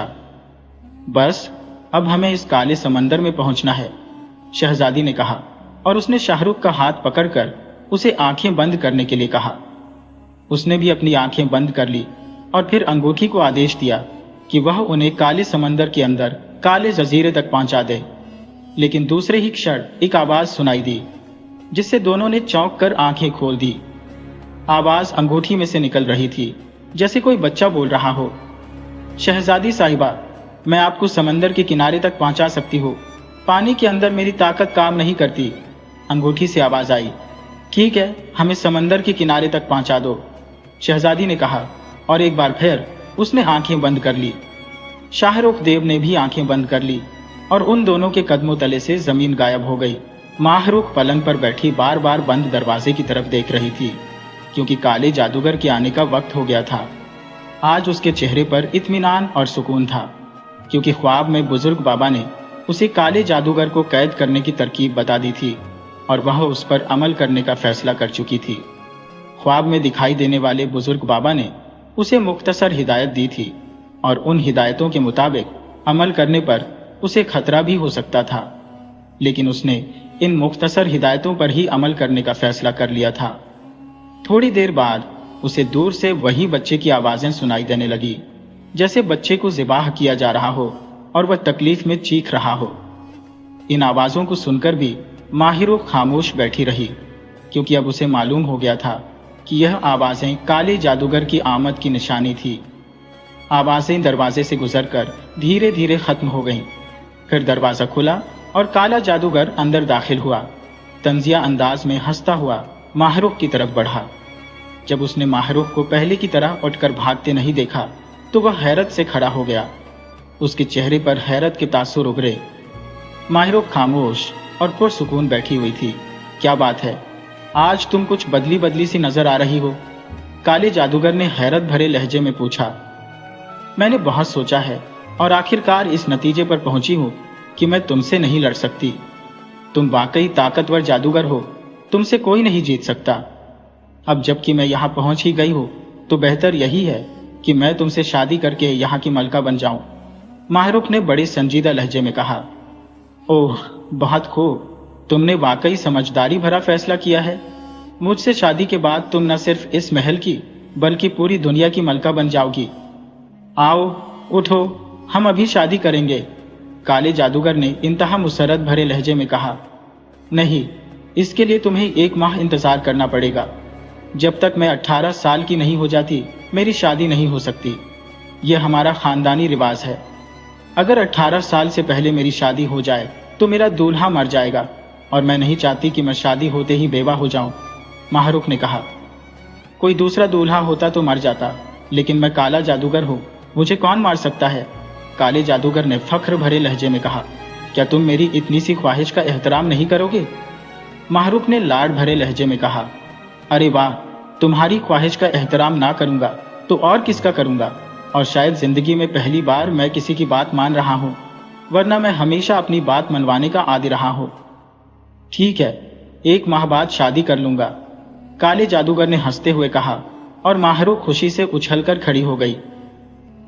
शुक्रिया, अब मुझे इत्मीनान हो गया है कि मैं तुम्हारे साथ शादी करके खुश रहूंगी, माहरुख ने कहा और उसे खुश होते देख काला जादूगर भी खुश हो गया। अब जब मैंने इस महल की मलका बनना है तो क्या मुझे इस महल की सैर ना कराओगे? माहरुख ने लाड भरे अंदाज में कहा। ओह, आओ मेरे साथ, काले जादूगर ने कहा और तेजी से दरवाजे की तरफ मुड़ गया। माहरुख उसके पीछे चल पड़ी। महल वाकई बहुत वसी और शानदार था। माहरुख हर चीज देखकर उसकी तारीफ करती रही और काला जादूगर उसके मुंह से तारीफें सुनकर खुशी से उछलता रहा। माहरुख को उस कमरे की तलाश थी जिसमें सुनहरी सलाखों वाला पिंजरा था। आखिरकार उसे एक कमरे में वह पिंजरा नजर आ गया जिसके अंदर सियाह रंग का एक खूबसूरत परिंदा था। यह बिल्कुल ही नई किस्म का परिंदा था। माहरुख ने पहले इस किस्म का परिंदा नहीं देखा था। उसके लंबे लंबे पर थे। वाह, क्या विलक्षण परिंदा है, माहरुख ने पिंजरे की ओर तेजी से बढ़ते हुए कहा। हाँ, यह समस्त जगत में अपनी नस्ल का अद्वितीय परिंदा है, काले जादूगर ने मुस्कुराते हुए प्रत्युत्तर दिया। ओह, सच में यह अत्यंत सुंदर है, इसे तो मैं अपने पास ही रखूंगी, माहरुख ने बच्चों की तरह प्रसन्न होते हुए कहा और तत्क्षण पिंजरे का द्वार खोलकर उसे पकड़ लिया। अरे अरे, ये क्या कर रही हो? इसे मुझे दो, ये उड़ जाएगा, काले जादूगर ने चिंतित स्वर में कहा और उसे झपटकर पुनः पिंजरे में डाल दिया। उसे मालूम नहीं था कि माहरुख ने परिंदे का एक छोटा सा पर नोचकर अपने कफ में छुपा लिया है। पिंजरा बंद करने के बाद काले जादूगर ने संतोष का सांस लिया। महल की सैर करने के बाद माहरुख अत्यधिक थक गई थी, अतः थकावट और नींद का बहाना बनाकर वह अपने कक्ष में आ गई। क्योंकि उसके कक्ष का द्वार बाहर से बंद नहीं किया गया था, इसलिए वह निश्चिंत थी कि जब चाहेगी बाहर निकल सकेगी। महल की सैर करते हुए उसने काले जादूगर की ख्वाबगाह भी देख ली थी। काले जादूगर ने अपने सभी मुलाजिमों को बता दिया था कि माहरुख उसकी दुल्हन और इस महल की मलिका बनेगी। इसीलिए महल के तमाम मुलाजिम और दरबान उसे झुक झुक कर सलाम करते रहे थे। उसे यकीन था कि जब वह कक्ष से निकलकर काले जादूगर की ख्वाबगाह में जाएगी तो दरबान उसे कुछ नहीं कहेंगे। उसे पता था कि काला जादूगर आधी रात तक शराब पीता है और फिर मदहोश होकर सो जाता है। अतः वह आधी रात बीतने का इंतजार करने लगी। जब आधी रात बीत गई तो माहरुख उठी और पर को हाथ में छुपाकर द्वार खोलकर बाहर निकल आई। बाहर बरामदे में कई दरबान मौजूद थे, जिन्होंने माहरुख को देखते ही सलाम किया। माहरुख ने सर हिलाकर उनके सलाम का जवाब दिया और आगे बढ़ गई। थोड़ी देर बाद वह काले जादूगर की ख्वाबगाह के दरवाजे पर पहुंच गई। वहां 2 दरबान खड़े थे और दरवाजे के बाहर मकड़ी का जाला तना हुआ था। माहरुख इस जाले को देखकर हैरान रह गई। यह जादुई जाला है, मल्लिका ए आलम, काले जादूगर की हिफाजत के लिए। जब तक यह जाला मौजूद है कोई मक्खी भी उसकी ख्वाबगाह में दाखिल नहीं हो सकती। दरबान ने कहा, मगर हम अपने होने वाले शौहर की ख्वाबगाह में जाना चाहती हैं ताकि देख सकें कि वह सोते में कैसा दिखाई देता है। माहरुख ने कहा, जरूर मल्लिका ए आलम, आपको कौन रोक सकता है? मैं जाला हटा देता हूं, दरबान ने कहा और मुंह में कुछ पड़कर जाले पर फूंक मारी। जाला धुआं बनकर गायब हो गया। क्या तुम भी जादूगर हो? माहरुख ने हैरानी से पूछा। नहीं मल्लिका ए आलम, हम जादू के दरबान हैं, काले जादूगर के जादू ने हमें बनाया है, दरबान ने उत्तर दिया। माहरुख सर हिलाती हुई आगे बढ़ी और दरवाजे को धकेलकर खोला। अंदर जाकर उसने दरवाजा बंद कर दिया। काला जादूगर अपने विशाल पलंग पर बेसुध सो रहा था। माहरुख ने हाथ में छुपाए हुए स्याह परिंदे के पर को काले जादूगर की नाक में डालकर घुमाया। काले जादूगर के जिस्म को हरकत हुई तो माहरुख ने घबराकर पर वापस खींच लिया। उसी लम्हे काले जादूगर को जोरदार छींक आई और वह झटके से उठकर बैठ गया। तो और यहाँ मेरी ख्वाबगाह में? काले जादूगर ने हैरान होकर पूछा। मैं इसलिए आई थी ताकि देख सको कि मेरा होने वाला शौहर सोते में कैसा लगता है, और मुझे यह देखकर खुशी हुई कि तुम सोते में भी बहुत खूबसूरत लगते हो। माहरुख ने मुस्कुराते हुए कहा, ओह बहुत शुक्रिया, तुम खुद चलकर मेरी ख्वाबगाह में आ गई हो। अब मेरी पूरी तसल्ली हो गई है कि तुम वाकई मुझसे शादी करोगी। काले जादूगर ने हंसते हुए कहा, अच्छा तुम सो जाओ, मैं वापस जा रही हूं। माहरुख ने कहा, क्या तुमने मेरी नाक में कुछ डाला था? काले जादूगर ने अचानक पूछ लिया। नहीं, मैंने क्यों ऐसा करूंगी? जब शादी के बाद तुम्हारी नाक मेरी हो जाएगी तो मैं क्यों अब ऐसा करूंगी? माहरुख ने मुस्कुराते हुए कहा, नाक ही क्या, मैं अपने जादू समेत तुम्हारा हो जाऊंगा। काले जादूगर ने हंसते हुए कहा। माहरुख मुस्कुराती हुई मुड़ी और उसके कमरे से बाहर निकल आई।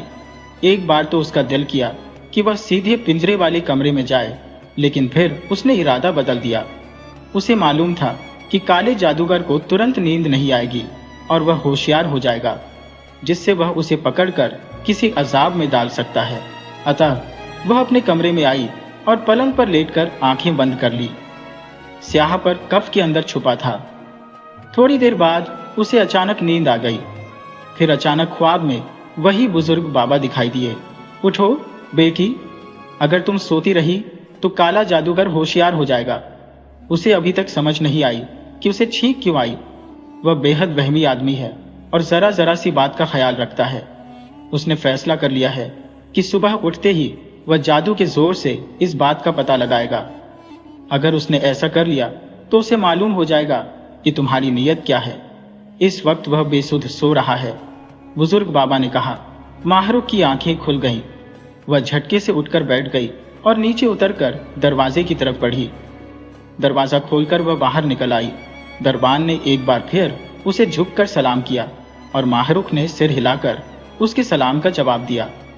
वह धीरे धीरे काले जादूगर की ख्वाबगाह के दरवाजे के सामने से गुजरी, जो बंद था और उसके बाहर मकड़ी का जाला तना हुआ था। वहां खड़े दरबान ने भी उसे सलाम किया और माहरुख ने उसके सलाम का जवाब देते हुए आगे बढ़ गई।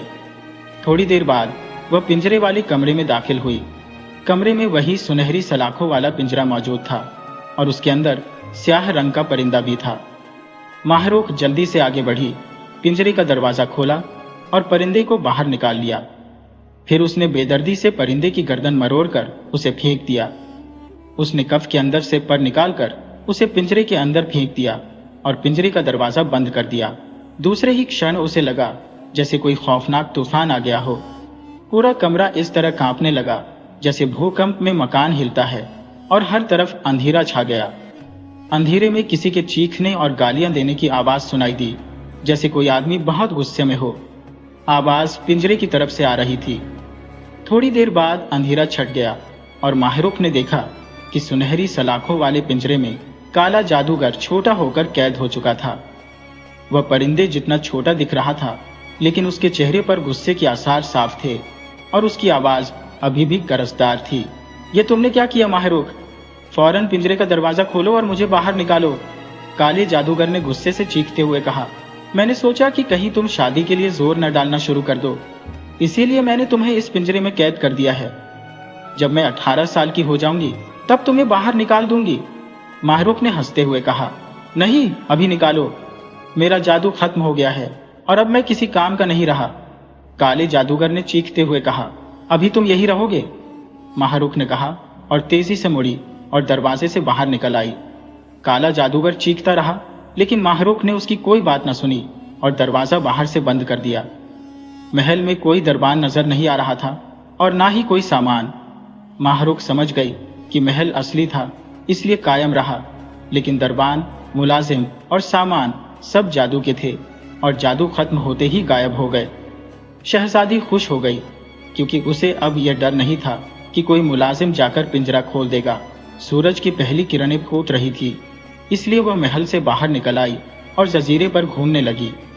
काले जादूगर की चीखें अभी भी उसके कानों में गूंज रही थी और वह महल से दूर निकल जाना चाहती थी, लेकिन जजीरे पर भी हर तरफ स्याह दरख्त और स्याह फूल देखकर उसे वहशत हो रही थी। न जाने गुलरुख कब यहाँ पहुंचे। आखिरकार माहरुख ने थककर एक जगह बैठते हुए सोचा। ठंडी हवा चल रही थी और वह दरख्त से टेक लगाकर सो गई। परिस्थान की शहजादी माहरुख और मस्खरा देव शाहरुख हवा में उड़ते रहे और जब उन्होंने अपने कदमों तले रेत महसूस की तो उन्होंने देखा कि वे समंदर के किनारे खड़े थे। यह एक आम सा समंदर था। अब क्या करें शहजादी? क्या तैरकर हमें जाना पड़ेगा?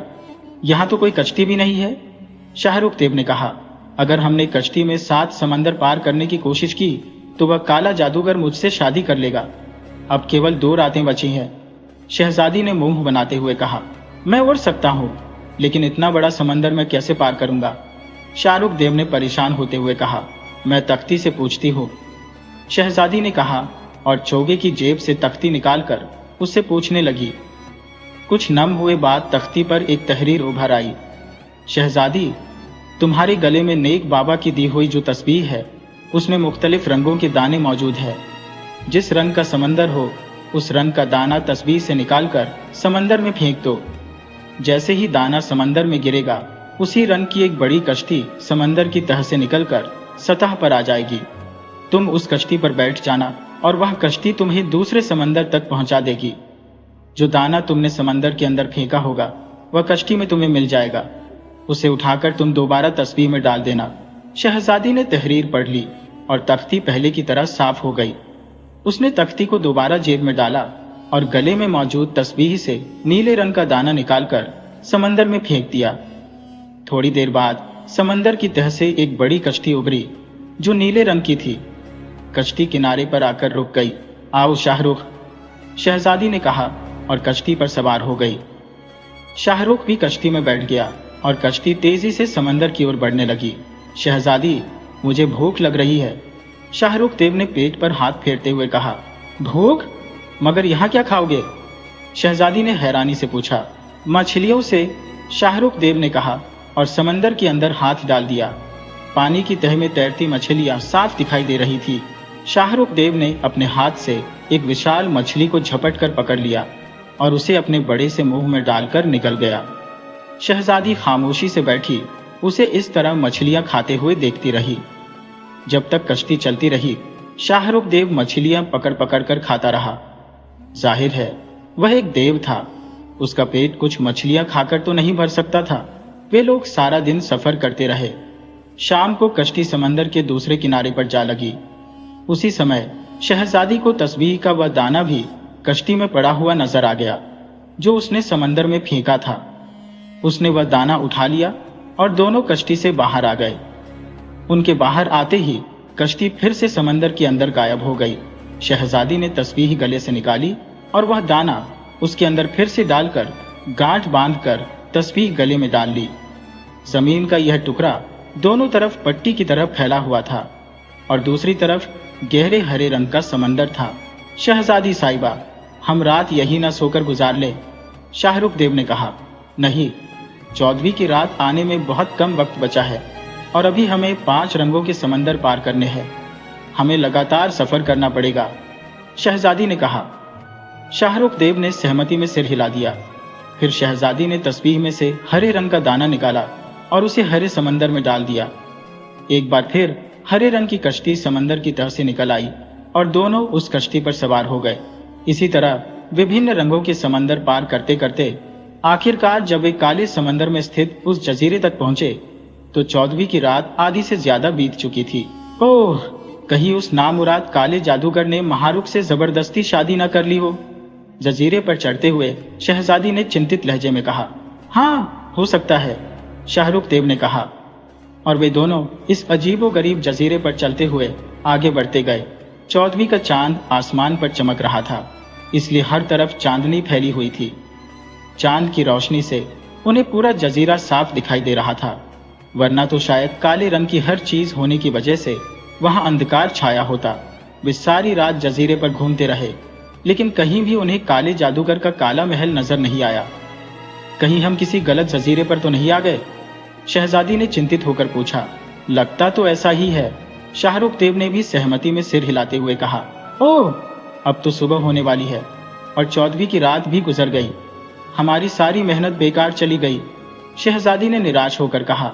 अब महारुख की किस्मत, हम क्या कर सकते हैं शहजादी? हमने तो अपनी पूरी कोशिश कर डाली, शाहरुख देव ने भी कहा। लेकिन जैसे ही सूरज निकला और सुबह का उजाला हर तरफ फैला, वे दोनों यह देखकर हैरान रह गए कि उनसे कुछ दूरी पर एक काले रंग का महल मौजूद था, जिसका बड़ा सा दरवाजा उनके सामने था। ओह, ये तो जादू का महल है, इसलिए रात को नजर नहीं आता, शहजादी ने कहा और उठकर खड़ी हो गई।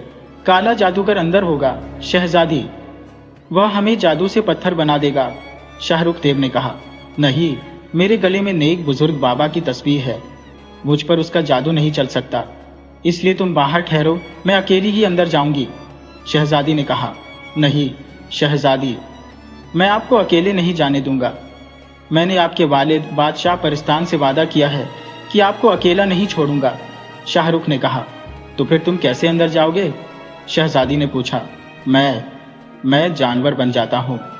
मैं दोनों हाथ जमीन पर रखकर हाथों और पैरों से जानवरों की तरह चलूंगा। आप मेरी पीठ पर बैठ जाए, इस तरह काला जादूगर समझेगा कि मैं कोई नई किस्म का जानवर हूँ और मुझे कुछ नहीं कहेगा, शाहरुख देव ने कहा। और जल्दी से दोनों हाथ जमीन पर रखकर वह बिल्कुल किसी घोड़े की तरह चलने लगा। शहजादी उसकी इस मस्खरी पर बेख्तियार हंस पड़ी, लेकिन इससे पहले कि वह उसकी पीठ पर बैठती, अचानक महल का बड़ा सा दरवाजा खुला और वे दोनों चौंक कर दरवाजे की तरफ देखने लगे। दूसरे ही लम्हे शहजादी गुलरुख खुशी से चीख पड़ी, क्योंकि उसने महल से अपनी सहेली महारुख को बाहर निकलते हुए देखा। महारुख के चेहरे पर गहरी मायूसी थी। उसकी यह मायूसी देखकर शहजादी का दिल धक से रह गया। उसने समझा कि महारुख इसलिए मायूस है कि काले जादूगर ने जबरदस्ती उससे शादी कर ली होगी। महारुख सर झुकाए धीरे धीरे चल रही थी। महारुख, महारुख, शहजादी ने उसे जोर से आवाज दी। महारुख! उसकी आवाज सुनकर चौंक पड़ी। जैसे ही उसकी नजरें गुलरुख पर पड़ी, वह खुशी से उछल पड़ी। ओह, तुम आ गई शहजादी, खुदा का शुक्र है कि तुम आ गई, महारुख ने खुशी से चीखते हुए कहा और बेतहाशा दौड़ती हुई शहजादी की तरफ आने लगी। चंद लम्हों बाद वे दोनों एक दूसरे से चिमट गई। बहुत बहुत शुक्रिया शहजादी, तुमने वाकई दोस्ती का हक अदा कर दिया है, महारुख ने कहा। फिर उसकी नजरें घोड़े बने हुए शाहरुख देव पर पड़ी। अरे, ये कैसा जानवर है? ऐसा जानवर तो मैंने कभी नहीं देखा, महारुख ने हैरत भरे लहजे में कहा। शहजादी बेख्तियार खिलखिलाकर हंस पड़ी। यह अजीबोगरीब जानवर शहजादी की सहेली महारुख की खिदमत में सलाम पेश करता है, शाहरुख देव ने कहा। इस अजीबोगरीब जानवर को इंसानों की तरह बोलते देखकर महारुख और ज्यादा हैरान हो गई। शहजादी का हंसते हंसते बुरा हाल हो गया। बस बस, अब ये मस्खरापन छोड़ो और सीधे खड़े हो जाओ, शहजादी ने हंसते हुए कहा, और शाहरुख भी मुस्कुराता हुआ सीधा खड़ा हो गया। अरे, यह तो देव है। ओह, मैं पहचान गई, ये शाहरुख देव है, वही जिसे सब मस्खरा देव कहते हैं, महारुख ने हैरान होते हुए कहा। शहजादी हंस पड़ी। हाँ, ये वही मस्खरा देव है, शहजादी ने हंसते हुए कहा। मगर यह जानवर क्यों बना हुआ था? महारुख ने हैरान होकर पूछा। शहजादी ने उसे पूरी घटना बताई। तब महारुख हंस पड़ी। अब इसकी जरूरत नहीं रही, मैंने काले जादूगर को पिंजरे में कैद कर रखा है। जब तक वह पिंजरे में मौजूद है, उसका जादू भी खत्म हो गया है, महारुख ने हंसते हुए कहा। कैद कर रखा है काले जादूगर को? तो क्या उसने जबरदस्ती शादी नहीं की? शहजादी ने पूछा। महारुख ने उसे ख्वाब में बुजुर्ग बाबा के आने से लेकर काले जादूगर को पिंजरे में कैद कर देने तक की सारी घटना बता दी। ओह, ये तो बहुत अच्छा हुआ, शहजादी ने राहत की सांस लेते हुए कहा। वयोवृद्ध संत ने तुम्हें एक सही सलाह दी थी, नहीं तो हम समय पर यहां तक पहुंच ही नहीं सकते थे, शहजादी ने संतोषपूर्ण स्वर में कहा। तुम्हें यहां तक पहुंचने में किस तरह की कठिनाइयां आईं? मारक ने पूछा। शहजादी ने उसे यहां तक पहुंचने की सारी कहानी विस्तार से बताई। तो मारू आभार में एक बार फिर अपनी सहेली के गले लग गई। तुमने मेरे लिए इतनी तकलीफें सही है शहजादी, मैं तुम्हारी आभारी हूं, मारूफ ने कहा। इस पर शहजादी हंस पड़ी और बोली, तुम मेरी सहेली हो, मैं कैसे सह सकती थी कि तुम पर कोई अत्याचार हो। लेकिन अब इस काले जादूगर का क्या होगा? उसका क्या होना है? मैं अभी जाकर उसकी गर्दन मरोड़ देता हूं, शाहरुख देव ने कहा। नहीं, मैंने जो सपना देखा था वह जरूर सच्चा होगा। जब तक इस शैतानी शक्ल वाले और लंबी दुम वाले आदमी को नहीं मारा जाएगा, ये काला जादूगर नहीं मरेगा। और अगर उसे पिंजरे से बाहर आने का मौका मिल गया तो फिर हम सब मारे जाएंगे। मारखोर, पहले उस काले जादूगर को तो देख ले, फिर उसके बारे में भी सोचेंगे। अब हमें जल्दी तो नहीं है, शहजादी ने कहा, और फिर वे सभी महल की तरफ चल पड़े। मारो उन्हें उस कमरे में ले आई जहां पिंजरे में काला जादूगर कैद था। वह अपना सिर घुटनों में रखे मायूस बैठा हुआ था। उन्हें अंदर आते देखकर उसने सिर उठाया और फिर हैरानी से शाहरुख देव और शहजादी को देखने लगा। अरे, तुम हो काले जादूगर, इतने छोटे से? शाहरुख देव ने हंसते हुए कहा। तुम कौन हो और यहाँ कैसे पहुंच गए? यहाँ तक तो कोई नहीं पहुंच सकता, काले जादूगर ने कहा। मेरा नाम शहजादी गुलरूख है और मैं परिस्तान की शहजादी हूँ। यह मेरा रक्षक है शाहरुख देव, और मारू मेरी सहेली है। जब तुमने मारू को अगवा कर लिया तो मारू की माँ परिस्तान आई और उसने सब हाल बताया। इसलिए मैं शाहरुख देव के साथ तुम्हारा अंत करने और मारू को छुड़ाने चल पड़ी। फिर हमने कुएं की तह में मौजूद मगरमच्छ के पेट से स्याह मोती भी निकाल लिया। इस तरह हम यहाँ पहुंच गए, शहजादी ने कहा। काश मैं उस मारू से शादी के चक्कर में उलझकर जादू के गोले को एक बार देख लेता तो मुझे पहले ही तुम्हारे बारे में पता चल जाता। बहरहाल सुनो, अब मैं शर्मिंदा हूं। मेरा वादा है कि मैं मारू से शादी नहीं करूंगा और तुम्हें यहां से सही सलामत तुम्हारी दुनिया में पहुंचा दूंगा। तुम मुझे इस पिंजरे से बाहर निकाल दो, काले जादूगर ने मिन्नत भरे लहजे में कहा। नहीं, अगर तुम कैद न होते तो तुम जबरदस्ती मारू से शादी कर लेते और इस तरह मारू पर अत्याचार करते। तुम जालिम हो, तुम्हें हर हाल में मरना पड़ेगा, शहजादी ने निर्णायक स्वर में कहा। हाँ हाँ हाँ, तुम चाहे जो भी कर लो, तुम मुझे नहीं मार सकते। और यह भी सुन लो कि जल्दी ही वह वक्त आ जाएगा जब मुझे इस पिंजरे से खुदा बख्शी मिल जाएगी। फिर मैं तुम सबको एक पल में मार डालूंगा। इसलिए तुम्हारे लिए यही बेहतर है कि तुम खुद मुझे आजाद कर दो, काले जादूगर ने अब हंसते हुए कहा। आओ मारो, हम यहाँ से चलें, शहजादी ने कहा, और वे तीनों उस कमरे से बाहर आ गए। अब क्या होगा शहजादी? उसकी इस नामुराद आत्मा को कहां से ढूंढेंगे? मारू ने परेशान होकर कहा। घबराओ नहीं, तुम्हारी माँ ने अपनी खानदानी तख्ती मुझे दे रखी है। इसने हमें बड़ा फायदा पहुंचाया है, नहीं तो शायद हम यहां तक पहुंच ही नहीं सकते, शहजादी ने कहा, और मारू तख्ती का सुनकर खुश हो गई। शहजादी ने जेब से तख्ती निकाली और उससे पूछा कि काले जादूगर को कैसे मारा जा सकता है। तख्ती पर तुरंत ही लिखावट उभर आई। काले जादूगर की आत्मा एक बंदरनुमा इंसान में है और वह इंसान इस जजीरे की एक चट्टान के अंदर कैद है। उस चट्टान की निशानी यह है कि उसके बीच में सफेद रंग के फूल की तस्वीर बनी हुई है। उस चट्टान को तोड़ने के लिए तुम्हें काले समंदर की तह में मौजूद सफेद रंग का फूल लाना पड़ेगा। जब वह फूल चट्टान पर बने हुए फूल पर रखा जाएगा तो चट्टान टूट जाएगी और उसके अंदर से काले जादूगर की आत्मा निकल आएगी। यह आत्मा एक शैतानी शक्ल के आदमी के जिस्म में होगी, जिसकी लंबी सी दुम होगी। यह दुम किसी कोड़े की तरह घूमकर मारेगी और जिसे यह दुम लग गई वह फौरन मर जाएगा।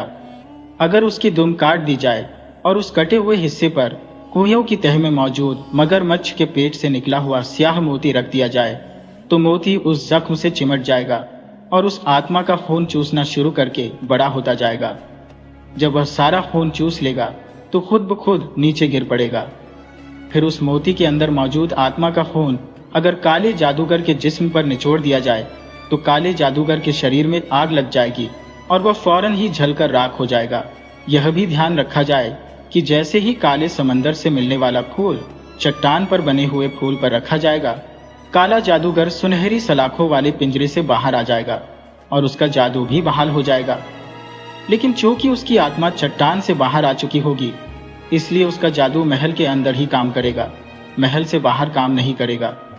लेकिन अगर महल के अंदर कोई आदमी मौजूद न हुआ तो फिर उसका जादू पूरे जजीरे पर काम करने लगेगा। यह लिखावट यहाँ पहुंचकर खत्म हो गई थी और फिर तख्ती साफ हो गई, क्योंकि इस लिखावट को शहजादी गुलरूख और मारू ने दोनों ने पढ़ा था, इसलिए उनके चेहरों पर गंभीर चिंता के आसार नजर आने लगे।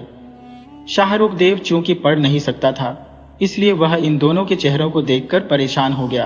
क्या हुआ? क्यों परेशान हो गई हैं आप दोनों? शाहरुख ने चौंक कर पूछा। तो शहजादी गुलरूख ने उसे सारी बात विस्तार से बता दी। लेकिन अब कुछ न कुछ तो करना है, आप दोनों फिक्र न करें, सब ठीक हो जाएगा। शहजादी के गले में नेक बुजुर्ग बाबा की तस्बीह है, इसलिए काले जादूगर का जादू शहजादी गुलरूख पर असर नहीं करेगा।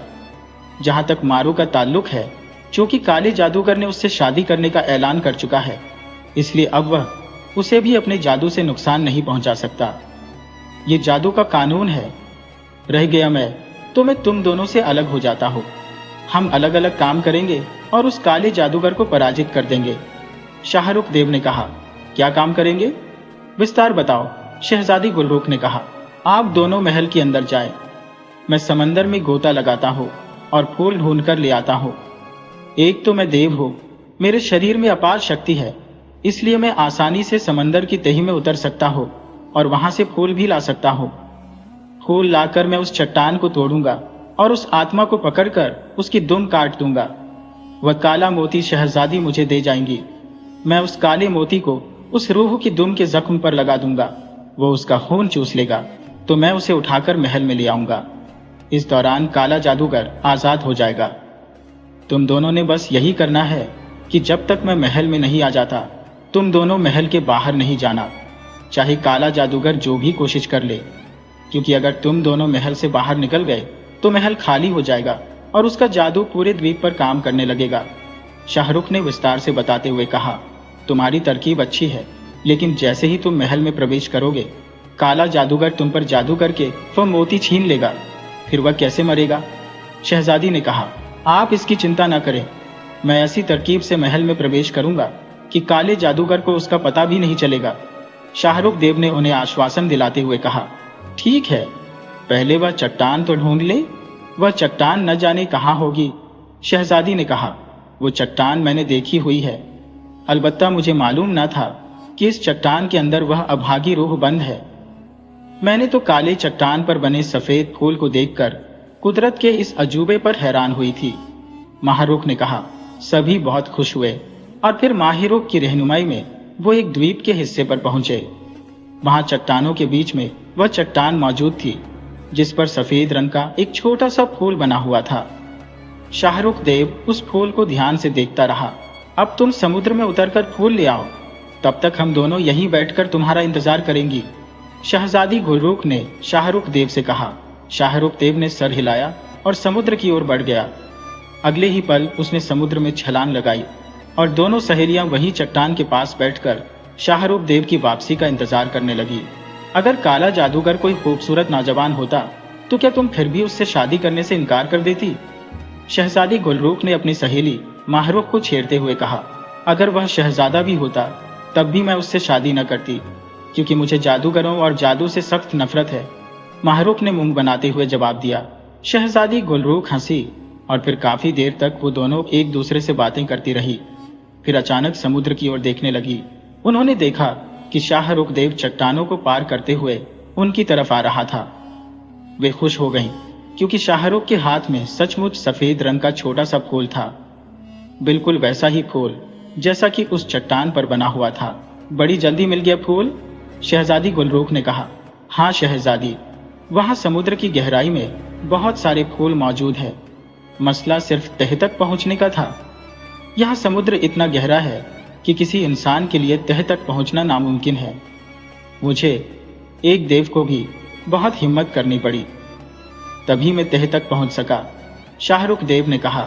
चलो, अच्छा हुआ कि तुम साथ थे, वरना समुद्र की तह से फूल लाना नामुमकिन हो जाता। अब तुम यहीं रुको, हम दोनों महल के अंदर जाती हैं। यहाँ से महल का दरवाजा साफ नजर आता है। हम दरवाजे में खड़े होकर तुम्हें देखती रहेंगी, शहजादी ने कहा। और शाहरुख देव ने सहमति में सर हिलाया। वह तेजी से महल के खुले दरवाजे की ओर बढ़ गई। जैसे ही वे महल में दाखिल हुई, शाहरुख देव को ध्यान आया कि उसने वह स्याह मोती तो शहजादी से लिया ही नहीं। तत्काल वह महल की ओर दौड़ा। उन दोनों ने शाहरुख देव को इस तरह महल के अंदर दौड़कर आते देखा और परेशान हो गईं। क्या हुआ? दोनों ने चिल्लाकर पूछा। वह स्याह मोती तो दे दो, शाहरुख देव ने कहा। और शहजादी गुलरूख ने जल्दी से अपने चोगे की जेब से वह स्याह मोती निकालकर शाहरुख देव को दे दिया। तुम उसकी दुम कैसे काटोगे शाहरुख देव? माहरूख ने पूछा। काटना क्या है, तोड़ दूंगा, शाहरुख देव ने कहा। ठहरो, महल के अंदर एक जगह मैंने बड़े बड़े खंजर देखे हैं, मैं तुम्हें एक बड़ा सा खंजर ला देती हूँ, माहरूख ने कहा और दौड़ती हुई महल के अंदर चली गई। थोड़ी देर बाद वह वापस आई तो उसने दोनों हाथों में एक बड़ा सा खंजर उठाया हुआ था। खंजर वाकई इतना बड़ा था कि शाहरुख देव के काम आ सकता था। शाहरुख देव ने माहरूख से वह खंजर लिया और वापस चट्टान की ओर बढ़ा। उसने चट्टान के पास पहुंचकर फूल को चट्टान के ऊपर बने फूल पर जैसे ही रखा, एक जोरदार धमाका हुआ और चट्टान बीच से फट गई। शाहरुख देव तेजी से हट गया। उसी क्षण चट्टान में से एक शैतानी शक्ल वाला आदमी बाहर निकल आया, जिसकी लंबी दुम थी। बाहर निकलते ही उसने बिजली जैसी तेजी से अपनी दुम घुमाकर शाहरुख देव के शरीर पर मारने की कोशिश की, लेकिन शाहरुख देव ने फुर्ती से खुद को बचा लिया और खंजर का वार भी किया। लेकिन वह आदमी बहुत फुर्तीला और तेज था। वह खंजर के वार से बच गया और तेजी से एक तरफ छलांग लगाई और चट्टानों के बीच कहीं दौड़कर गायब हो गया। शाहरुख देव उसके पीछे दौड़ा, लेकिन वह बंदर जैसा आदमी देखते ही देखते चट्टानों के बीच कहीं गायब हो गया। ऐसा लग रहा था जैसे वह जमीन के अंदर कहीं चला गया हो। शाहरुख देव उसे ढूंढता हुआ इधर उधर दौड़ने लगा, लेकिन वह कहीं नजर नहीं आ रहा था। फिर अचानक उसने बंदर की मकरूह अंदाज में हंसी की आवाज सुनी। शाहरुख देव ने मुड़कर देखा और यह देखकर हैरान रह गया कि वह बंदर जैसा आदमी महल के फाटक के सामने खड़ा होकर उस पर हंस रहा था। अगले ही क्षण उसने छलांग लगाई और वह उछलकर महल के अंदर चला गया। अब शाहरुख देव बेहद परेशान हुआ, क्योंकि यह सब उसके मंसूबे के बिल्कुल खिलाफ था। महल के अंदर शहजादी गुलरूख और माहरूख दोनों थी, और जाहिर है काला जादूगर भी पिंजरे से बाहर आ गया होगा। अगर इस बंदर ने शहजादी और माहरूख को दुम मार दी तो वे दोनों मर जाएंगी, और अगर वह खुद बंदर जैसा आदमी के पीछे महल के अंदर गया तो काले जादूगर का जादू उस पर चल जाएगा। वह बेहद परेशान हो गया, लेकिन उसी क्षण उसके दिमाग में एक तरकीब आई और वह बेइख्तियार हंस पड़ा। उसे यकीन था कि इस तरकीब से वह महल के अंदर भी दाखिल हो जाएगा और काला जादूगर उस पर तुरंत जादू नहीं कर सकेगा। वह अचानक दौड़कर उछला और अगले ही पल उसका शरीर हवा में उड़ता चला गया। वह किसी परिंदे की तरह उड़ता हुआ महल की ओर बढ़ने लगा। शहजादी गुलरूख और माहरूख दोनों महल के दरवाजे पर खड़ी शाहरुख देव को देख रही थी कि अचानक उन्हें महल के अंदर से खौफनाक कहकहे सुनाई दिए। ये आवाजें काले जादूगर की थी। महल में तिलमिलाहट का माहौल था। शहजादी गुलरूख और माहरूख अपने भय और आशंकाओं को संग लेकर महल के वसी रीत सहन के बीच पहुंची ही थी कि अचानक काला जादूगर बरामदे में प्रकट हुआ। उसकी शातिर निगाहें अब पहले से ज्यादा भयानक लग रही थी। हाँ हाँ हाँ, मैं फिर से स्वतंत्र हूं। अब मैं देखता हूं कि तुमने कैसे मुझे कैद कर दिया था। जादूगर की आवाज में तंज था। माहिरोक ने उसे साहस से जवाब दिया, अभी मैं सिर्फ 18 साल की नहीं हुई हूं काले जादूगर, तुम इतनी जल्दी पिंजरे से कैसे बाहर आ गए?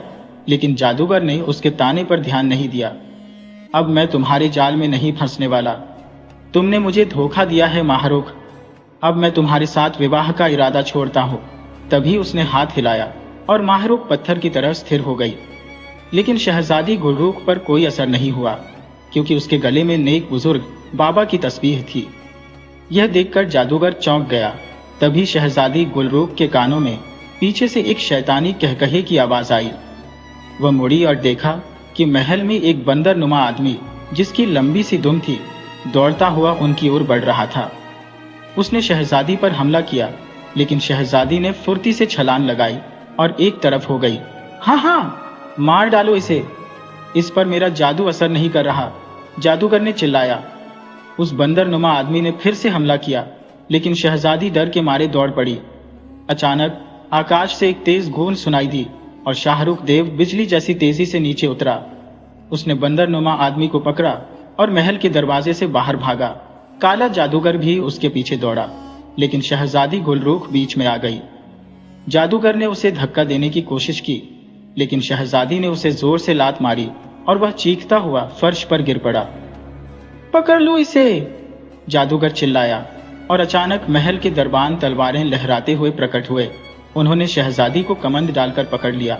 इस बीच शाहरुख देव महल में वापस आया और उसने उन दरबानों पर धावा बोला। कुछ ही लम्हों में वह शहजादी को कमंद से मुक्त कराने में सफल हुआ। शाहरुख ने शहजादी से कहा, मैंने उस बदरू की दुम काटी और काले मोती को उसके जख्म पर चिपका दिया। अब यह मोती उसकी रूह का खून चूस रहा है। शहजादी ने पूछा, माहरुख को क्या हुआ? वह तो हिल भी नहीं रही। काला जादूगर ने उस पर जादू कर दिया है। जब तक जादूगर मरेगा नहीं, माहरुख ठीक नहीं होगी। शहजादी गुलरूख ने उत्तर दिया। अब उन्हें जादूगर को खोजना था। शहजादी ने अपनी जेब से तख्ती निकाली और काले जादूगर के बारे में पूछा। तख्ती पर लिखा था कि काला कुआं तीसरे बरामदे के चौथे कमरे के फर्श के नीचे है। वहां इंसानी उंगली के खून के 4 कतरे डालने से कुआं प्रकट हो जाएगा, लेकिन जादूगर को बाहर निकालना आसान नहीं होगा। शाहरुख और शहजादी ने जल्दी से तीसरे बरामदे के चौथे कमरे में जाकर शाहरुख ने शहजादी को खंजर दिया। शहजादी ने अपनी उंगली पर खंजर से जख्म बनाया और खून के 4 कतरे फर्श पर टपकाए। फर्श का एक हिस्सा अचानक गायब हो गया और एक कुएं का धाना प्रकट हो गया। अब काले जादूगर को बाहर लाने के लिए उन्हें कोई तरकीब ढूंढनी थी। आप चिंता मत करें शहजादी, एक किनारे हट जाएं और बस इस मोती को हाथ में थामे रहे। जैसे ही वह काला जादूगर बाहर आए, आप उस पर खून की बौछार कर दें। मैं उसे बाहर निकालने का तरीका ढूंढता हूँ, शाहरुख देव ने धीरे से समझाया। शहजादी ने हैरानी से पूछा, लेकिन यह कैसे होगा? शाहरुख देव ने उसे आश्वस्त करते हुए कहा, आप बस देखती जाए। शहजादी ने सहमति में सिर हिलाया और एक तरफ खड़ी हो गई। तभी शाहरुख देव ने अपनी आवाज को और गंभीर बनाते हुए गर्जना की, हाँ हाँ हाँ हाँ, मैं हूं जादूगरों का शहंशाह फरस सियाब। इस दुनिया में किसकी हिम्मत है जो काले जादूगर को खत्म कर सके? देखो, मैंने तुम्हारे खून से भरे इस मोती को कैसे बेकार कर दिया है। अब तुम मेरे रहम पर हो। शाहरुख देव की आवाज, जो पहले से ही गहरी थी, अब और भी गंभीर हो गई थी, मानो सच में कोई महान जादूगर बोल रहा हो। उसने तुरंत ही अपनी असली आवाज में, हमें माफ कर दो, हमें माफ कर दो अफरस्याब, कहकर खुद ही गिड़गिड़ाने का अभिनय किया और शहजादी को भी इशारा किया। शहजादी ने भी विनती भरे स्वर में कहा, मुझे माफ कर दो शहंशाहों के शहंशाह। शाहरुख देव ने भारी आवाज में फिर कहा, नहीं, अब सिर्फ काला जादूगर ही तुम्हें माफ कर सकता है या दंड दे सकता है। ये उसकी मर्जी पर निर्भर है। इन्हें मत माफ करना शहंशाह फरस। कुएं से काले जादूगर की चीखती हुई आवाज आई। शाहरुख देव ने शहजादी को इशारा किया। उसी समय काला जादूगर छलांग लगाकर कुएं के मुख से बाहर आया और हैरानी में इधर उधर देखा। कहाँ है शहंशाह फरसियाब? लेकिन इससे पहले कि वह कुछ समझ पाता, शहजादी ने दौड़कर उसके शरीर से मोती को चिपकाकर पूरी ताकत से दबा दिया। मोती से खून की तेज धारा निकलकर काले जादूगर के शरीर पर छिड़की और अगले ही पल वह भयावह आग की लपटों में घिर गया। उसके बाहर आते ही फर्श भी वापस बराबर हो गया था। काला जादूगर आग की लपटों में जलता हुआ चिल्लाने लगा और फिर एक धमाके के साथ गिर पड़ा। उसकी दर्द भरी चीखें धीरे धीरे मंद पड़ गईं और उसके शरीर के शोले बुझ गए। कमरे में अब सिर्फ उसकी राख रह गई थी। तभी एक भयानक धमाका हुआ और हर तरफ गहरा धुआं फैल गया। धुएं में से काले जादूगर की रोती हुई आवाज सुनाई दी। मैं काला जादूगर था, दुनिया का सबसे बड़ा जादूगर। उस मस्खरी देव ने मुझे धोखे से कुएं से निकालकर खत्म कर दिया। फिर धीरे धीरे धुआं छंट गया और शहजादी और शाहरुख ने देखा कि महल गायब हो चुका था। वे एक निर्जन द्वीप पर खड़े थे। माहिरुख भी अब ठीक हो गई थी। वह खुशी से दौड़कर आई और अपनी सहेली शहजादी गुलरूख से लिपट गई, जिसने वाकई दोस्ती का हक अदा किया था। शहजादी गुलरूख ने मुस्कुराते हुए कहा, इसका शुक्रिया अदा करो शाहरुख देव को, जिन्होंने वाकई अद्भुत चालाकी का परिचय दिया और काले जादूगर को बाहर निकाला। माहिरुख ने शाहरुख देव का आभार व्यक्त किया और कहा, देखा शहजादी, तुम सब मुझे मस्खरा देव कहते हो। देखा, मेरा मस्खरापन आखिरकार काम आ ही गया, शाहरुख देव ने खुशी से उछलते हुए कहा। शहजादी गुलरूख और माहिरुख दोनों खिलखिलाकर हंस पड़ी। वाकई तुम्हारा मस्खरापन काम आ गया है, इसलिए अब तुम्हें तुम्हारे नाम की बजाय सिर्फ मस्खरा देव कहकर पुकारा करूंगी, शहजादी ने हंसते हुए कहा। यह मेरे लिए सम्मान होगा शहजादी, शाहरुख देव ने खुशी से कहा। शहजादी एक बार फिर हंस पड़ी। वह खुश थी कि आखिरकार उसने शाहरुख देव की मदद से उस जालिम काले जादूगर को समाप्त कर दिया है। अब हम वापस कैसे जाएं? माहिरुख ने इधर उधर देखते हुए कहा। फिक्र मत करो, जिस तरह हम आए थे उसी तरह वापस भी चले जाएंगे। वैसे उस काले जादूगर को खत्म करने में शाहरुख देव का मस्खरापन, तुम्हारी माँ की दी हुई तख्ती, नेक बुजुर्ग बाबा की तस्बीह, शहजादी जुबैदा की अंगूठी और बुजुर्ग बाबा की बताई हुई तरकीब सब काम आई है, शहजादी गुलरूख ने कहा। सबसे ज्यादा तुम्हारी हिम्मत, हौसला और दोस्ती का हक अदा करना काम आया है। मैं तुम्हारी बेहद आभारी हूँ, माहिरुख ने कहा और शहजादी अपनी तारीफ सुनकर खुश हो गई। शहजादी साहिबा, आपने फिर मेरा नाम लिया। आप मेरा लक़्ब क्यों भूल जाती हैं? शाहरुख देव ने मुंह बनाते हुए कहा। ओह हाँ हाँ, सबसे ज्यादा मस्खरी देव ने काम किया है, शहजादी ने कहा और मस्खरा देव खुशी से उछलने लगा। उसे इस तरह उछलते देख शहजादी गुलरूख और माहिरुख दोनों बेइख्तियार खिलखिलाकर हंस पड़ी।